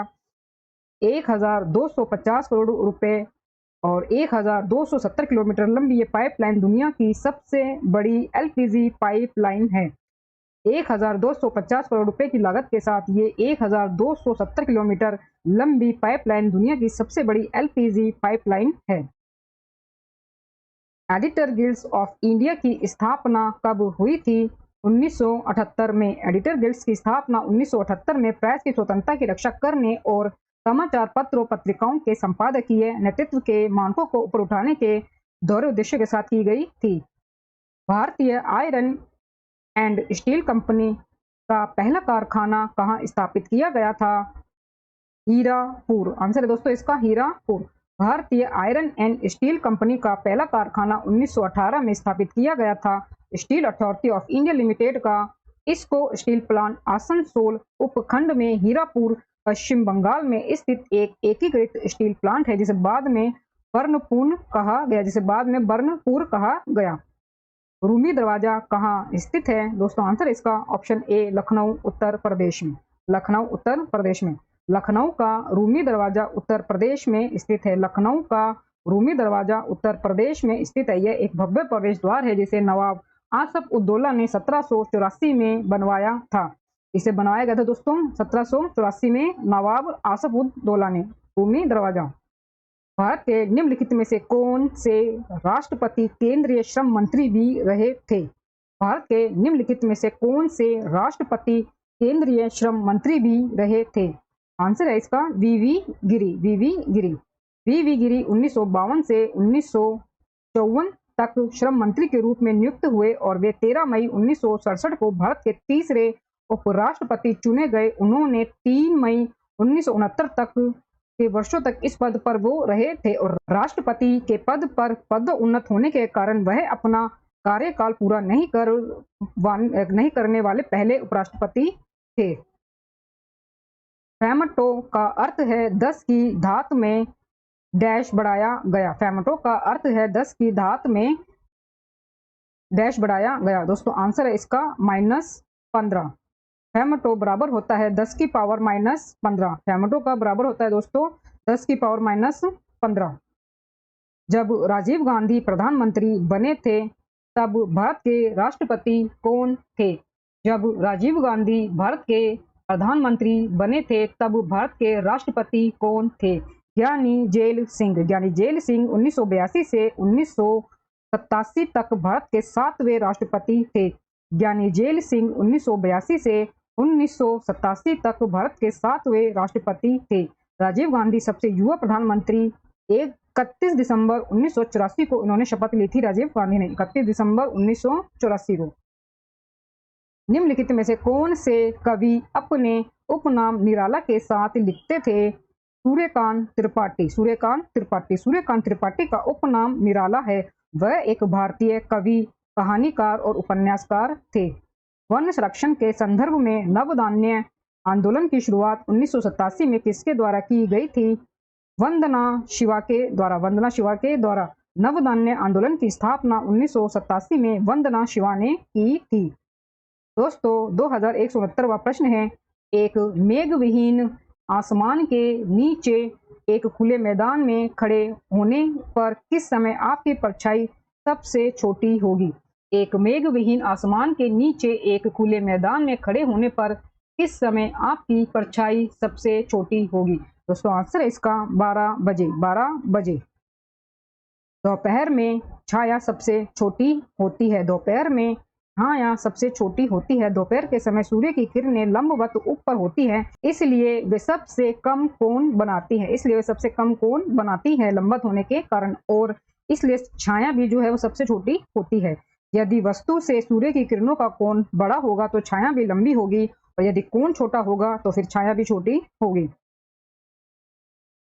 The name you can bank up on निम्नलिखित में से किस बैंक का स्लोगन है? दोस्तों आंसर इसका पंजाब नेशनल बैंक का। पंजाब नेशनल बैंक का। The name you can bank upon Punjab national bank का नारा है। पंजाब नेशनल बैंक की स्थापना 1894 में हुई थी और यह भारत का दूसरा सबसे बड़ा सार्वजनिक क्षेत्र का बैंक है। अभिनेता कमल हसन राजनीतिक दल डैश के संस्थापक है। अभिनेता कमल हसन राजनीतिक दल डैश के संस्थापक हैं। आंसर है दोस्तों इसका मक्कल निधि मयम। मक्कल निधि मयम। अभिनेता कमल हसन ने तमिलनाडु राज्य और केंद्र शासित प्रदेश पुडुचेरी में मक्कल निधि मयम पार्टी की स्थापना की, और पार्टी की जो स्थापना है वो आपकी 21 फरवरी 2018 को मदुरै में हुई थी। 21 फरवरी 2018 को की थी कमल हसन ने अपनी पार्टी की स्थापना, और पार्टी का नाम है दोस्तों इनका मक्कल निधि मयम, और ये की थी आपकी तमिलनाडु राज्य और केंद्र शासित प्रदेश पुडुचेरी में।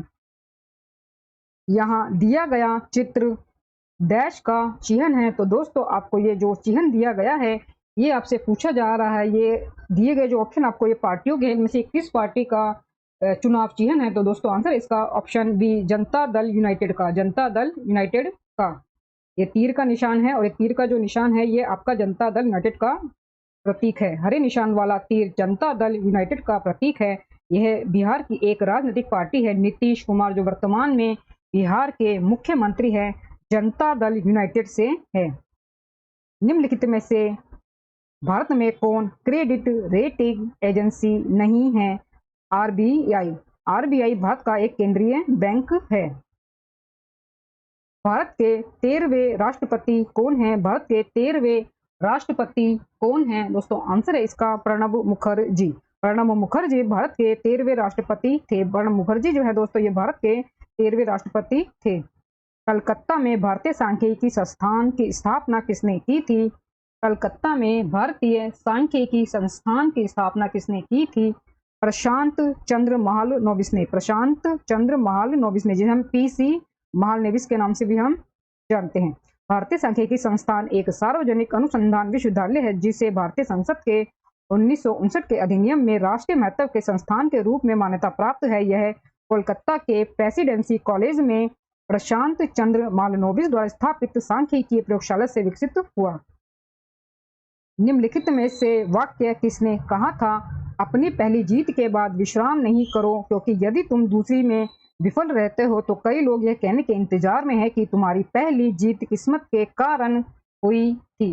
तो दोस्तों ये वाक्य है जो ये किसने कहा था? आंसर है दोस्तों इसका एपीजे अब्दुल कलाम ने। एपीजे अब्दुल कलाम ने।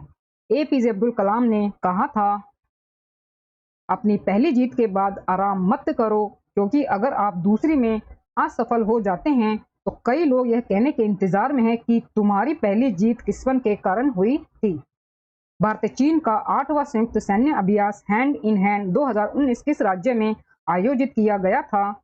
मेघालय में। भारत चीन संयुक्त सैन्य अभ्यास हैंड इन हैंड 2019 का 8वां संस्करण मेघालय में आयोजित किया गया था। देशभक्ति गीत सारे जहां से अच्छा किसके द्वारा लिखा गया था? देशभक्ति गीत सारे जहां से अच्छा किसके द्वारा लिखा गया था? दोस्तों आंसर है इसका अल्लामा मोहम्मद इकबाल। अल्लामा मोहम्मद इकबाल। देशभक्ति गीत सारे जहां से अच्छा अल्लामा मोहम्मद इकबाल द्वारा ये रचित था, इनके द्वारा ये लिखा गया था सारे जहां से अच्छा। निम्नलिखित में से कौन सी रबी फसल है? निम्नलिखित में से कौन सी रबी फसल है? गेहूं। आंसर है इसका गेहूं। दोस्तों मेरी वीडियो में दी गए कंटेंट अगर आपको पसंद आ रहा हो तो प्लीज मेरी वीडियो को लाइक और शेयर जरूर करें और मेरे यूट्यूब चैनल धमाका जीके को सब्सक्राइब जरूर करें, जिससे आगे भी आपको मेरी एग्जाम रिलेटेड वीडियो मिलते रहे। दोस्तों आगे हमारे पास 2180वां प्रश्न। निम्नलिखित में से किसे फ्रंटियर गांधी के नाम से जाना जाता है? निम्नलिखित में से किसे फ्रंटियर गांधी के नाम से जाना जाता है? दोस्तों आंसर इसका अब्दुल गफार खान को। अब्दुल गफार खान को। अब्दुल गफार खान को फ्रंटियर गांधी के नाम से जाना जाता था। स्थलाकृतिक नक्शे में रेल लाइन और टेलीफोन लाइन को किस रंग में दर्शाया जाता है? आंसर है दोस्तों इसका काला। आंसर है इसका काला। भूरा स्थलाकृतिक आकृति, नीला जो है झीलें, नदियां, सिंचाई की खाई और अन्य हाइड्रोग्राफिक विशेषताओं को दर्शाता है, और जो लाल है वो लैंड ग्रिड और महत्वपूर्ण सड़कों को दर्शाता है, और जो काला है वो आपका रेल मार्ग, सीमाएं, टेलीफोन लाइनों को दर्शाता है। और जो आपसे प्रश्न में पूछा गया है दोस्तों, उसमें पूछा गया है कि स्थलाकृतिक नक्शे में रेल लाइन और टेलीफोन लाइनों के जो है उन्हें किस रंग में दर्शाया जाता है? तो आंसर होगा दोस्तों इसका आपका काला। ये आपको बताए गए हैं कि जो स्थलाकृतिक आकृतियां होती हैं उन्हें किन किन रंगों में दर्शाया जाता है। तो भूरे में आपको दर्शाया जाता है दोस्तों स्थलाकृतिक आकृतियां, और नीले में झीलें, नदियां, सिंचाई की खाई और अन्य हाइड्रोग्राफिक विशेषता इसमें दर्शाई जाती हैं। लाल के अंदर लैंड ग्रिड और महत्वपूर्ण सड़कें आपकी दर्शाई जाती हैं। काले में रेल मार्ग, सीमाएं, टेलीफोन लाइनें आपकी दर्शाई जाती है। इलेक्ट्रॉनिक संगीत वाद्य यंत्र में सूचनाओं की अदला बदली के लिए किस यंत्र का प्रयोग किया जाता है? मिड-डी डिवाइस का। मिड-डी संगीत उपकरणों के बीच एक मानक प्रोटोकॉल है। यह मिड-डी केबल्स के माध्यम से डेटा भेजकर और प्राप्त करके उपकरणों को संचार कर सकता है। नेक्स्ट क्वेश्चन है दोस्तों, निम्नलिखित में से कौन सा जानवर तिब्बत में परिवहन के काम में लिया जाता है? यॉक। तिब्बत में परिवहन के लिए यॉक का उपयोग किया जाता है। निम्नलिखित में से भारत का कौन सा पर्यावरण आंदोलन वृक्षों की कटाई रोकने से सीधा संबंधित है? निम्नलिखित में से भारत का कौन सा पर्यावरण आंदोलन वृक्षों की कटाई को रोकने से सीधा संबंधित है? दोस्तों आंसर है इसका चिपको आंदोलन। चिपको आंदोलन। चिपको आंदोलन 1973 में एक अहिंसक आंदोलन था जिसका उद्देश्य पेड़ों की सुरक्षा और संरक्षण करना था। इसे सुंदरलाल बहुगुणा ने शुरू किया था। अंग्रेजी के अनुवाद में आजाद हिंद फौज का आदर्श वाक्य डैश था? एकता, विश्वास, बलिदान। एकता, विश्वास, बलिदान। भारतीय राष्ट्रीय सेना INA का आदर्श वाक्य इत्तेहाद, एतमाद और कुर्बानी यानी कि एकता, विश्वास और बलिदान था। विष्णु के 5वें अवतार को किस नाम से जाना जाता है? विष्णु के 5वें अवतार को किस नाम से जाना जाता है? वामन। भगवान विष्णु के कुल 10 अवतार हैं। विष्णु के 5वें अवतार को वामन के नाम से जाना जाता है। पिक, लिहल और उन्नूर डैश के प्रमुख स्थल हैं। पिक, लिहल और उन्नूर डैश के प्रमुख स्थल हैं। आंसर है इसका नव पाषाण काल। पिक्की हॉल यानी कि जो कर्नाटक का है और उट्टनूर ये आंध्र प्रदेश का है। ये महत्वपूर्ण नव पाषाण स्थल है। ये जो है आपके नव पाषाण स्थल है। और पिकली हॉल के लोग पशुपालक थे, वे भेड़, बकरी और मवेशियों को पालते थे। और दोस्तों ये जो पिकली हॉल है ये कर्नाटक का है और जो उट्टनूर है ये आंध्र प्रदेश का है, और दोनों ही है जो आपके ये नव पाषाण कालीन स्थल है। भूमि का वह भाग जो लगभग चारों ओर से पानी से घिरा होता है लेकिन एक ओर से मुख्य भूमि से जुड़ा होता है डैश कहलाता है। दोस्तों आंसर है इसका प्रायद्वीप। प्रायद्वीप यानी कि पेनिनसुला। जलडमरू मध्य पानी का एक संकीर्ण मार्ग है जो दो समुद्रों या पानी के दो अन्य बड़े क्षेत्रों को जोड़ता है। एक जल थल संधि, भू डमरू मध्य भूमि का एक संकीर्ण टुकड़ा है जो दो बड़े क्षेत्रों को पानी के विस्तार में जोड़ता है, जिसके द्वारा वे अन्यथा अलग हो जाते हैं। एक प्रायद्वीप अपनी सीमा के अधिकांश भाग पर पानी से घिरा हुआ एक भूभाग है, जबकि एक मुख्य भूमि से जुड़ा हुआ है जिससे वह ये फैलता है। पंजाबी भाषा की गुरुमुखी लिपि का आविष्कार किस सिख गुरु ने किया था? गुरु अंगद ने। पंजाबी भाषा के लिए गुरुमुखी लिपि का जो आविष्कार है ये सिख गुरु अंगद देव ने किया था। पंजाबी भाषा के लिए गुरुमुखी लिपि का आविष्कार सिख गुरु अंगद देव ने किया था। आगे हमारे पास प्रश्न 2190वां प्रश्न, भारत के वित्त आयोग के 15वें अध्यक्ष कौन हैं? एन.के. सिंह। एन.के. सिंह भारत के वित्त आयोग के 15वें अध्यक्ष हैं। बुनियादी शिक्षा या वर्धा योजना को किसने दिया था? बुनियादी शिक्षा या वर्धा योजना को किसने दिया था? आंसर है दोस्तों इसका महात्मा गांधी ने। महात्मा गांधी ने 1937 में अखिल भारतीय शिक्षा सम्मेलन में वर्धा योजना या बुनियादी शिक्षा का प्रस्ताव रखा था। महात्मा गांधी ने 1937 में अखिल भारतीय शिक्षा सम्मेलन में वर्धा योजना या बुनियादी शिक्षा का प्रस्ताव रखा था वर्ष 1937 में।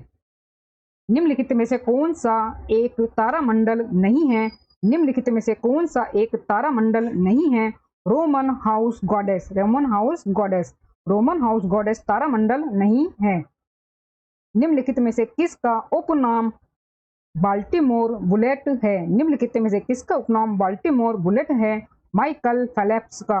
माइकल फेल्प्स को बाल्टीमोर बुलेट और फ्लाइंग फिश के नाम से जाना जाता है। वह एक अमेरिकी पूर्व प्रतिस्पर्धी तैराक है। माइकल फेल्प्स को बाल्टीमोर बुलेट और फ्लाइंग फिश के नाम से जाना जाता है। वह एक अमेरिकी पूर्व प्रतिस्पर्धी तैराक है। दोस्तों 2194 प्रश्न है, किसके जन्म दिवस पर काशीराम ने बहुजन समाज पार्टी की स्थापना की थी? दोस्तों आंसर है इसका बी.आर. अम्बेडकर के जन्म दिवस पर। बी.आर. अम्बेडकर के जन्म दिवस पर काशीराम ने बी.आर. अम्बेडकर की जयंती पर 1984 में बहुजन समाज पार्टी की स्थापना की थी। 2195 प्रश्न है दोस्तों, डैश को अखिल भारतीय वार मेमोरियल के नाम से भी जाना जाता है? दोस्तों आंसर है इसका इंडिया गेट को। इंडिया गेट को अखिल भारतीय युद्ध स्मारक के नाम से भी जाना जाता है। इंडिया गेट को अखिल भारतीय युद्ध स्मारक के नाम से भी जाना जाता है, यह जरूर याद रखें। अगला प्रश्न दोस्तों, निम्नलिखित में से कौन सा अनुशासन मानव आबादी का अध्ययन ज्यादातर उनके आकार, उनकी संरचना और उनके विकास के संबंध में करता है? निम्नलिखित में से कौन सा अनुशासन मानव आबादी का अध्ययन ज्यादातर उनके आकार, उनकी संरचना और उनके विकास के संबंध में करता है? आंसर दोस्तों इसका ऑप्शन डी जनसांख्यिकी। भू आकृति विज्ञान पृथ्वी की सतह पर भू आकृतियों, उनकी प्रक्रियाओं, रूप और तलछट का अध्ययन करता है। और नृविज्ञान जो है ये आपका ये अतीत और वर्तमान समाजों के भीतर मनुष्य के पहलुओं का अध्ययन है। समाजशास्त्र मानव सामाजिक संबंधों और संस्थाओं का अध्ययन है। जनसांख्यिकी ज्यादातर मानव आबादी का उनके आकार, उनकी संरचना और उनके विकास के संबंध में अध्ययन करता है। तो दोस्तों जो दिए गए बाकी ऑप्शन है वो भी आपके इसमें क्लियर हो गए हैं कि ये किस किस से संबंधित थे। निम्न में से किसे पूर्व में लेडी विलिंगटन के पार्क नाम से भी जाना जाता था? निम्न में से किसे पूर्व में यानी कि पहले लेडी विलिंगटन पार्क के नाम से भी जाना जाता था? दोस्तों आंसर है इसका लोधी गार्डन को। लेडी विलिंगटन पार्क का उद्घाटन अप्रैल 1936 में हुआ था। लेडी विलिंगटन पार्क का उद्घाटन अप्रैल 1936 में हुआ था। 1947 के बाद इसका नाम बदलकर लोधी गार्डन कर दिया गया। 1947 के बाद इसका नाम बदलकर लोधी गार्डन कर दिया गया लेडी विलिंगटन पार्क का। 14वें दलाई लामा डैश में रहते हैं? 14वें दलाई लामा डैश में रहते हैं? दोस्तों आंसर है इसका धर्मशाला। दलाई लामा हिमाचल प्रदेश के धर्मशाला में रहते हैं। वह 1959 से वहां रह रहे हैं, जब चीनी सैनिकों द्वारा तिब्बती राष्ट्रीय विद्रोह के क्रूर दमन के बाद उन्हें निर्वासन में भागने के लिए मजबूर किया गया था। जॉर्ज साइमन ओम, जिनके सम्मान में हमारे पास प्रसिद्ध ओम का नियम है, किस देश से थे? आंसर है जर्मनी से। जॉर्ज साइमन ओम एक जर्मन भौतिक वैज्ञानिक थे जिन्हें उनके ओम के नियम के लिए जाना जाता है।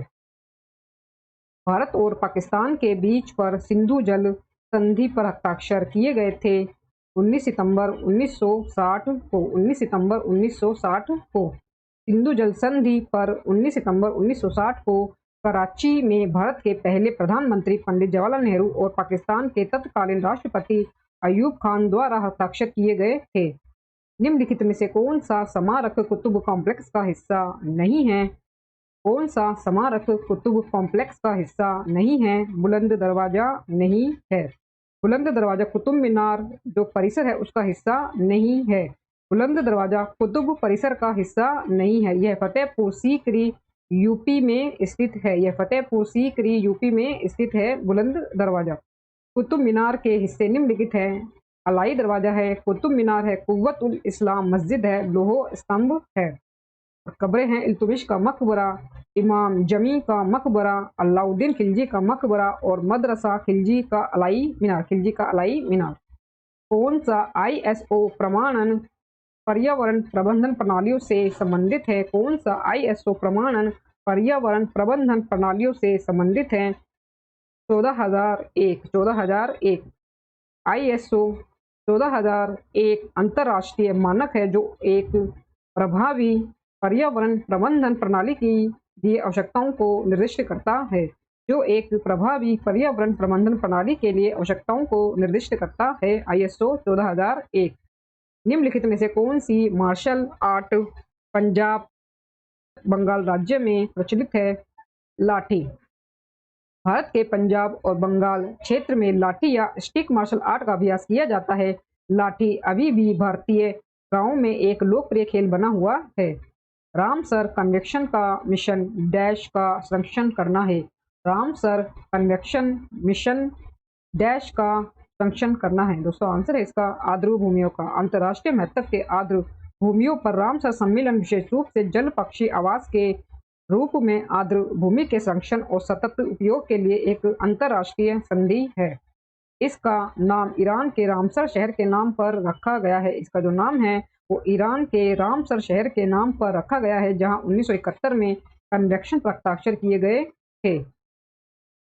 निम्नलिखित में से किस जानवर को भारत के राष्ट्रीय प्रतीक में जगह नहीं मिलती है? दोस्तों आंसर है इसका ऊंट।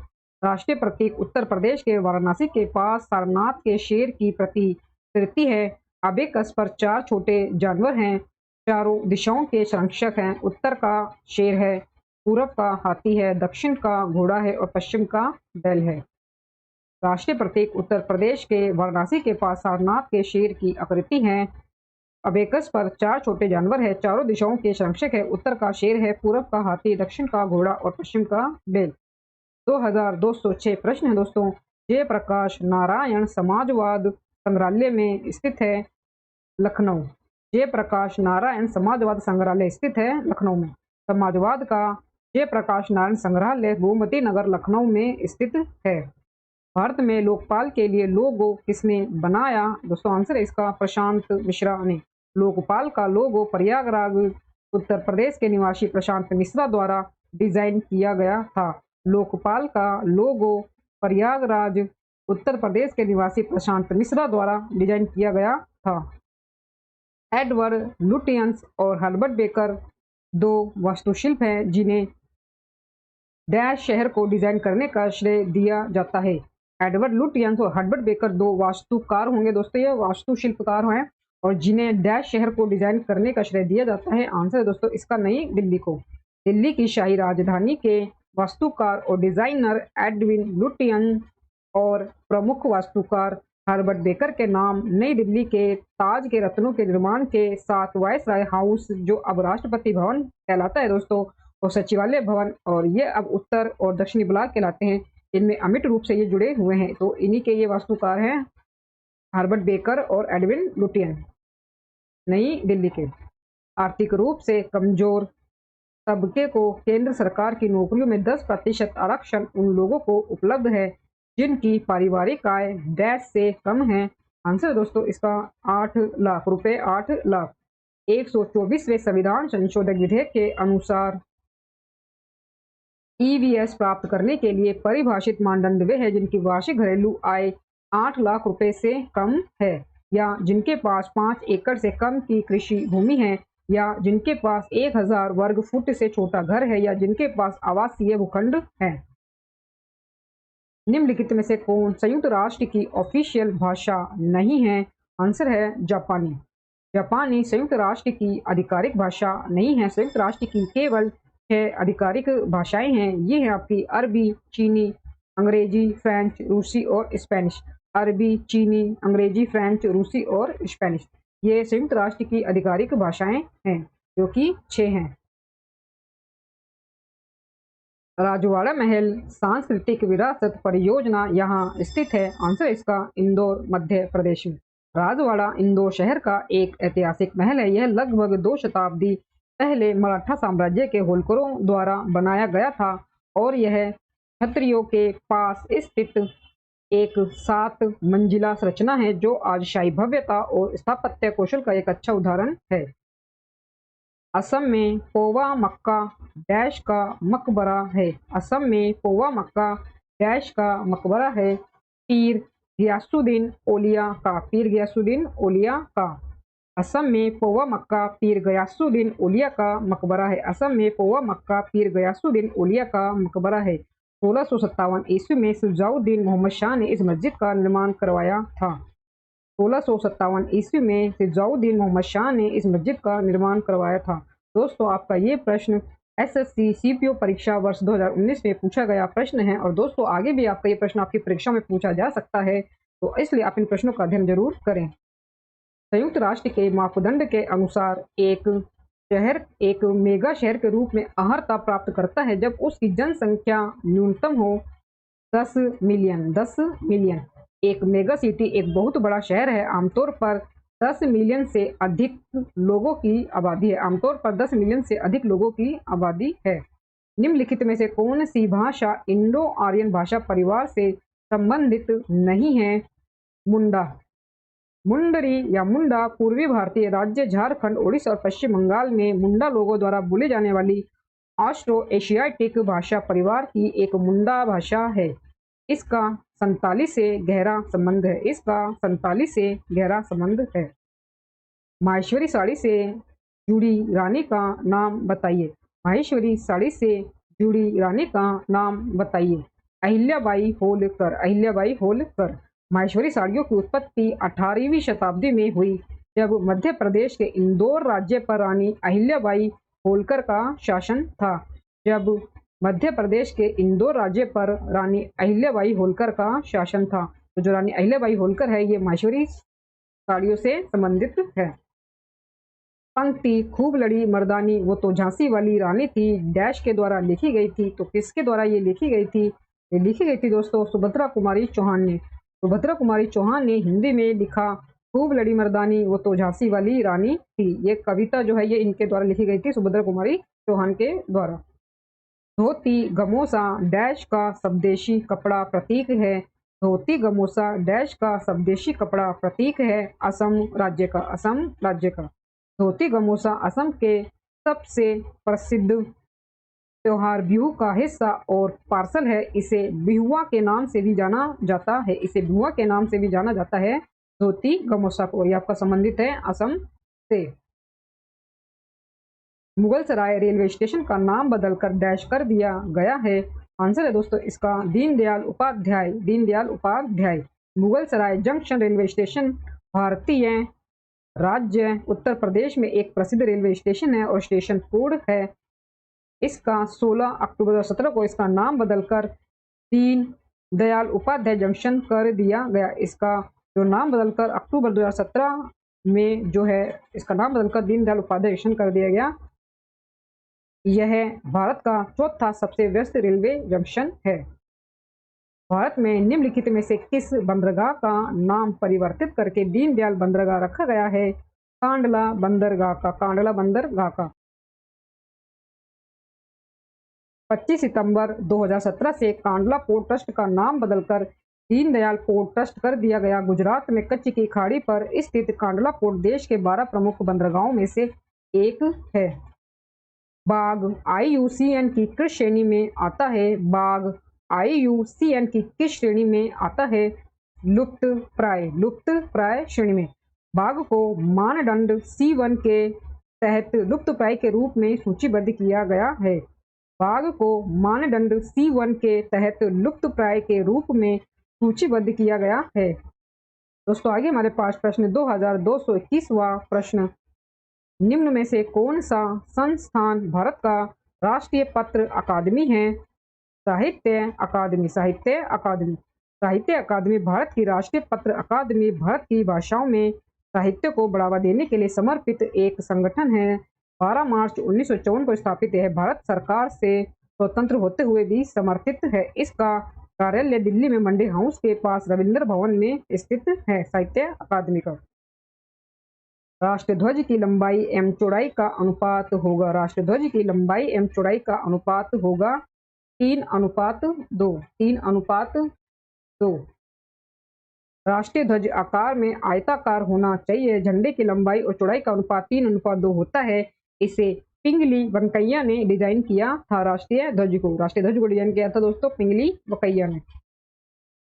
सूफी संत के मकबरे को डैश कहा जाता है? सूफी संत के मकबरे को डैश कहा जाता है? दोस्तों आंसर होगा इसका ऑप्शन सी, दरगाह।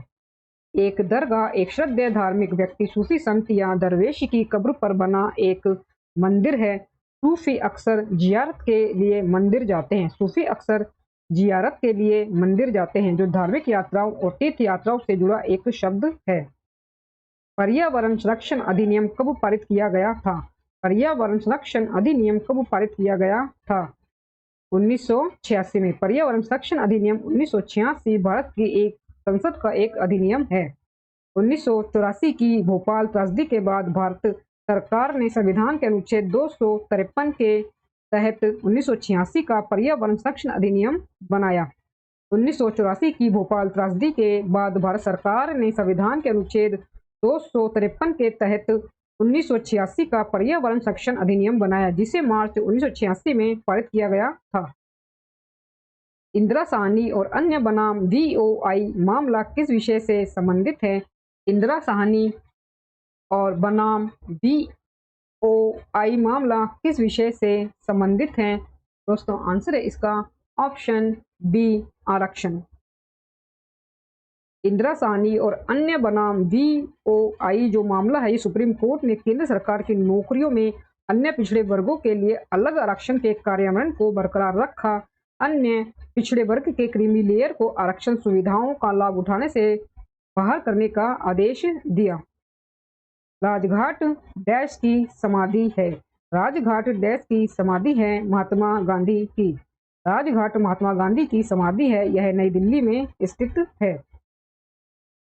रानी की बाव द क्वीन का स्टेप वेल जो यूनेस्को की विश्व विरासत सूची में है, डैश में स्थित है? गुजरात राज्य में। गुजरात राज्य में। रानी की बाव यानी कि रानी की बावड़ी जो यूनेस्को की विश्व विरासत सूची में है, गुजरात में स्थित है। यह रॉयल स्टीप वेल का एक आश्चर्यजनक उदाहरण है और इसका निर्माण 1022 और 1063 ईस्वी के बीच किया गया था। इसका जो निर्माण है वो 1022 से लेकर 1063 ईस्वी के बीच किया गया था। रिपब्लिक टीवी के प्रबंध निर्देशक और प्रधान संपादक कौन हैं? अर्नब गोस्वामी। अर्नब गोस्वामी। रिपब्लिक टीवी एक भारतीय टेलीविजन समाचार चैनल है। यह इसके प्रधान संपादक, प्रबंध निर्देशक और सह संस्थापक अर्नब गोस्वामी के स्वामित्व में है और अल्पसंख्यक स्वामित्व एशियानेट न्यूज के पास है। समाचार चैनल 6 मई 2017 को ये लॉन्च किया गया था, रिपब्लिक टीवी। निम्नलिखित में से कौन सा एक जापानी शब्द है जिसका अर्थ है harbour wave? Harbour wave. Answer होगा इसका सुनामी। जापानी में सुनामी का अर्थ है बंदरगाह लहर। जापानी में सुनामी का अर्थ है बंदरगाह लहर। एक सुनामी भूकंप या पानी के नीचे ज्वालामुखी विस्फोट के कारण होने वाली तरंगों की एक श्रृंखला है। ऐतिहासिक शेरशाह सूरी मार्ग को कहा जाता है? ऐतिहासिक शेरशाह सूरी मार्ग को कहा जाता है राजमार्ग राष्ट्रीय संख्या 1। राष्ट्रीय राजमार्ग संख्या 1। ऐतिहासिक शेरशाह सूरी मार्ग को राष्ट्रीय राजमार्ग संख्या 1 कहा जाता है। नेशनल हाईवे 1 रैनी ट्रंक GT सड़क है जो चंद्रगुप्त मौर्य के शासनकाल के दौरान भी मौजूद थी। बढ़ती का नाम जिंदगी निम्नलिखित में से किस बैंक की टैग लाइन है?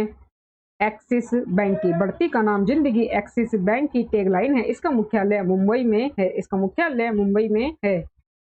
नेक्स्ट क्वेश्चन है दोस्तों, डोमेन नामों में .au का मतलब डैश है? ऑस्ट्रेलिया। डोमेन नाम में व्यंजक .au ऑस्ट्रेलिया के लिए है।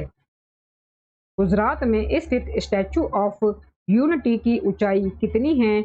182 metre. Statue of unity Bharat के गुजरात राज्य में स्थित है। यह दुनिया की सबसे ऊंची प्रतिमा है जिसकी ऊंचाई 182 मीटर है। इसकी जो ऊंचाई है दोस्तों 182 मीटर है स्टैचू ऑफ यूनिटी की। स्टैचू ऑफ यूनिटी भारतीय राजनेता सरदार वल्लभ भाई पटेल की प्रतिमा है और ये 182 मीटर ऊंची है। जोरवे कल्चर एक चक्रोलिथिक पुरातत्व स्थल जो वर्तमान में भारतीय राज्य डैश में स्थित है। महाराष्ट्र राज्य में। जोरवे संस्कृति एक ताम्र पाषाणकालीन पुरातात्विक संस्कृति थी जो पश्चिमी भारत में अब महाराष्ट्र राज्य के बड़े क्षेत्रों में मौजूद थी और उत्तर में मध्य प्रदेश के मालवा क्षेत्र में भी पहुंच गई थी और इसका नाम जोरवे की साइट के नाम पर रखा गया है।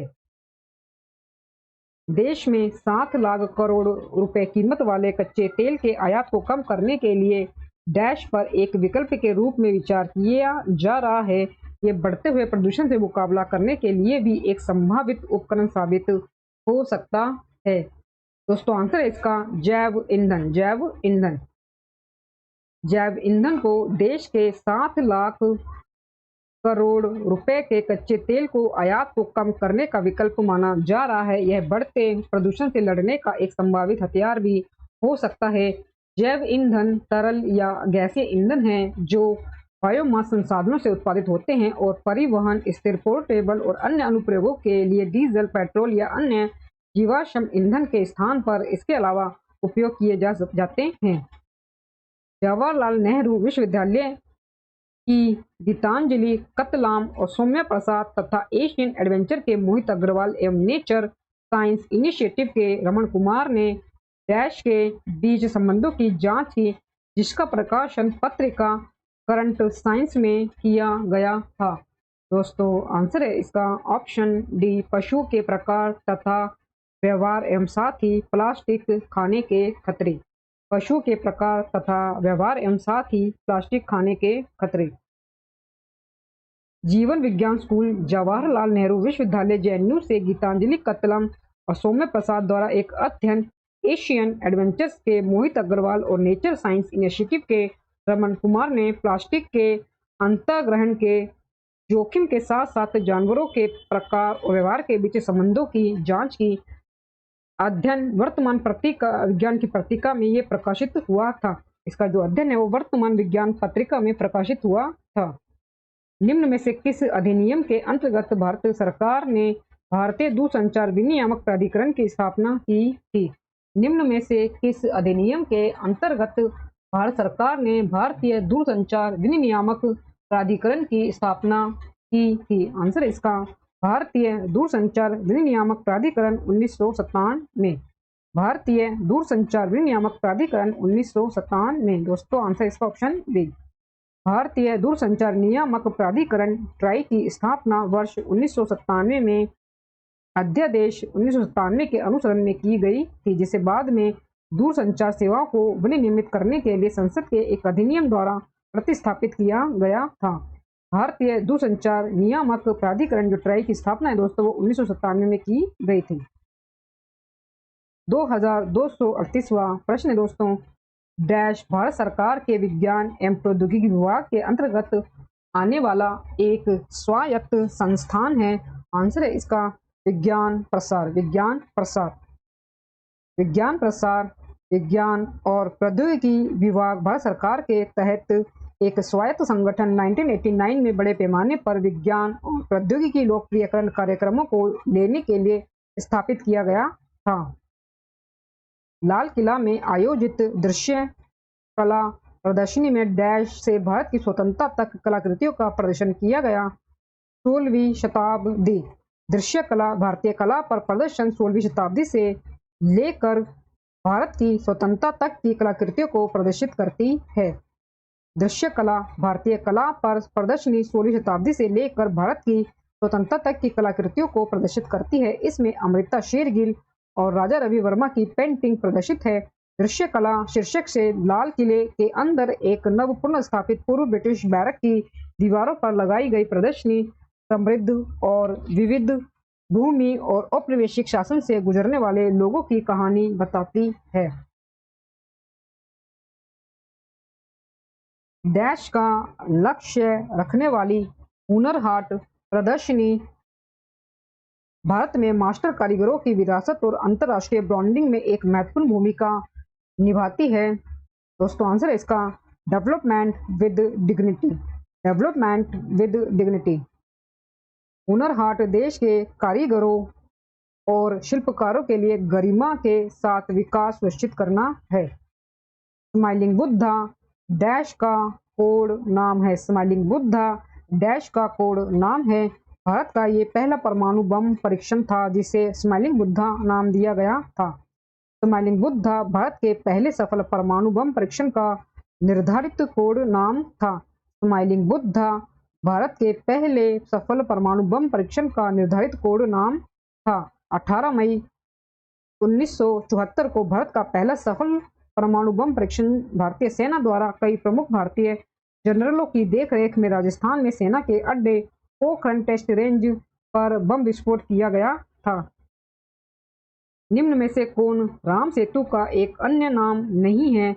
निम्न में से कौन राम सेतु का एक अन्य नाम नहीं है? आंसर है इसका नाला बंदा। नाला बंदा। नाला बंदा राम सेतु का दूसरा नाम नहीं है। राम सेतु को आदम का पुल, नल सेतु और सेतु बांधा भी कहा जाता है।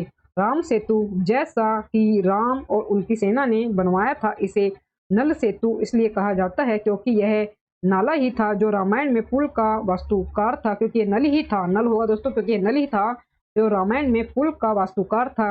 एडम्स ब्रिज का नाम कुछ प्राचीन इस्लामी ग्रंथों से आया है जो श्रीलंका में एडम्स पीक का जिक्र करते हैं। आगे प्रश्न है, आस्क दिशा क्या है? आस्क दिशा क्या है? सड़क परिवहन और राजमार्ग मंत्रालय द्वारा स्थापित helpline. Indian railway catering and tourism corporation ने हाल ही में अपने उपयोगकर्ताओं को विभिन्न पक्षों के उत्तर देने में मदद करने के लिए एक चैटबॉट लॉन्च किया है। एआई चैटबॉट आस्क दिशा आर्टिफिशियल इंटेलिजेंस एआई द्वारा ये संचालित है और इसका उद्देश्य आईआरसीटीसी द्वारा दी जाने वाली विभिन्न सेवाओं से संबंधित उपयोगकर्ताओं के प्रश्नों का उत्तर देकर पहुंच को सुविधाजनक बनाना है। भारत के किस पूर्व प्रधानमंत्री को आधुनिक भारत के चाणक्य के रूप में भी जाना जाता है? पीवी नरसिम्हा राव को। पीवी नरसिम्हा राव को। पीवी नरसिम्हा राव भारत के 9वें प्रधानमंत्री 1991 से लेकर 1996 तक थे। अल्पसंख्यक सरकार का नेतृत्व करते हुए भी कानून पारित कराने की उनकी क्षमता के लिए आधुनिक भारत के चाणक्य के रूप में भी जाना जाता है। पीवी नरसिम्हा राव और मनमोहन सिंह वित्त मंत्री की जोड़ी ने 1991 के आर्थिक सुधारों का नेतृत्व किया और भारत को आर्थिक संकट से बचाया। गुजरात के उस मुख्यमंत्री का नाम बताइए जिसने अपने 13 वर्ष के कार्यकाल में कोई भी छुट्टी नहीं ली। आंसर है दोस्तों इसका नरेंद्र मोदी। नरेंद्र मोदी गुजरात के मुख्यमंत्री हैं जिन्होंने 13 साल की सेवा में एक भी दिन की छुट्टी नहीं ली। नरेंद्र मोदी गुजरात के मुख्यमंत्री हैं जिन्होंने 13 साल की सेवा में एक भी दिन की छुट्टी नहीं ली थी और वे भारतीय जनता पार्टी भाजपा के सदस्य हैं। उस कांग्रेस नेता का नाम बताइए जो अपने असाधारण वाग्मिता के लिए जाना जाता है। उस कांग्रेस नेता का नाम बताइए जो अपने असाधारण वाग्मिता के लिए जाना जाता है। आंसर है दोस्तों इसका शशि थरूर। शशि थरूर। शशि थरूर कांग्रेस के नेता हैं जो अपने असाधारण व्यक्तित्व कौशल के लिए जाने जाते हैं। वह भारतीय राष्ट्रीय कांग्रेस पार्टी के सदस्य हैं। 1978 से वर्ष 2007 तक थरूर संयुक्त राष्ट्र में एक कैरियर अधिकारी थे जो वर्ष 2001 में संचार और सार्वजनिक सूचना के लिए अवर महासचिव के पद तक ये पहुंचे। शशि थरूर। निम्नलिखित में से कौन सा भारत पाकिस्तान सीमा पर पारगमन बिंदु नहीं है? आंसर है इसका सीकर। सीकर भारत में राजस्थान राज्य में राष्ट्रीय राजमार्ग 52 पर आगरा और बीकानेर के बीच स्थित एक शहर है। यह सीकर जिले का प्रशासनिक मुख्यालय है। सीकर एक ऐतिहासिक शहर है। इसमें कोई पुरानी हवेलियां, मुगल युग की वास्तुकला वाले बड़े घर हैं। नासा ने 22 जून 2017 को तमिलनाडु के डैश व उसकी टीम के द्वारा विकसित विश्व के सबसे छोटे एवं सबसे हल्के उपग्रह कलामसैट का प्रक्षेपण किया। दोस्तों, जो ये सबसे हल्का उपग्रह था कलामसैट, इसको किसके द्वारा जो है निर्मित किया गया था? तो आंसर इसका रिफात शाहरुख के द्वारा। नासा ने 22 जून 2017 को दुनिया का सबसे छोटा और सबसे हल्का उपग्रह कलामसैट लॉन्च किया, जिसे तमिलनाडु के 18 वर्षीय रिफात शाहरुख और उनकी टीम द्वारा जो है तैयार किया गया था। कलामसैट का नाम पूर्व राष्ट्रपति और भारत के महानतम परमाणु वैज्ञानिकों में से एक डॉक्टर एपीजे अब्दुल कलाम के नाम पर रखा गया है। कलामसैट का जो नाम है उपग्रह का, ये पूर्व राष्ट्रपति हैं, ये डॉक्टर एपीजे अब्दुल कलाम, इनके नाम पर रखा गया है। इसे प्रबलित कार्बन फाइबर पॉलीमर का उपयोग करके बनाया गया था। इसे प्रबलित कार्बन फाइबर पॉलीमर का उपयोग करके बनाया गया था और इसका वजन स्मार्टफोन के वजन से कम होता है। प्रधानमंत्री नरेंद्र मोदी ने भीम ऐप डैश को पेश किया था 30 दिसंबर 2016 को। Bhim Bharat interface for money unified payment interface UPI पर आधारित भारतीय राष्ट्रीय भुगतान निगम एनपीसीआई द्वारा विकसित एक मोबाइल भुगतान ऐप है। इसे 30 दिसंबर 2016 को नई दिल्ली के तालकटोरा स्टेडियम में डिजी धन मेले में प्रधानमंत्री नरेंद्र मोदी द्वारा लॉन्च किया गया था। भीम ऐप को 30 दिसंबर 2016 को। अपेक्षा सभी मानसिक व्यथाओं की जड़ है, यह किसका कथन है? आंसर है इसका विलियम शेक्सपियर का। अपेक्षा सभी मानसिक व्यथाओं की जड़ है। अपेक्षा सभी मानसिक व्यथाओं की जड़ है। विलियम शेक्सपियर का ये एक उदाहरण है, लेकिन इसका कोई प्रमाण नहीं है कि यह वास्तव में किसके द्वारा कहा गया है। संस्कृत वाक्य अतिथि देवो भव का अर्थ है। संस्कृत वाक्य अतिथि देवो भव का अर्थ है। आंसर इसका मेहमान भगवान है। मेहमान भगवान है। अतिथि देवो भव एक संस्कृत श्लोक है जिसका शाब्दिक अर्थ है अतिथि भगवान के बराबर है। यह प्राचीन हिंदू शास्त्र से लिया गया है और हिंदू समाज के लिए आचार संहिता का हिस्सा बन गया है। दोस्तों, हमारे पास प्रश्न है 2252 प्रश्न, और दोस्तों ये हमारा अंतिम प्रश्न है। देवनागरी डैश लिपि से विकसित हुई। देवनागरी डैश लिपि से विकसित हुई। आंसर है इसका ब्राह्मी। आंसर है इसका ब्राह्मी।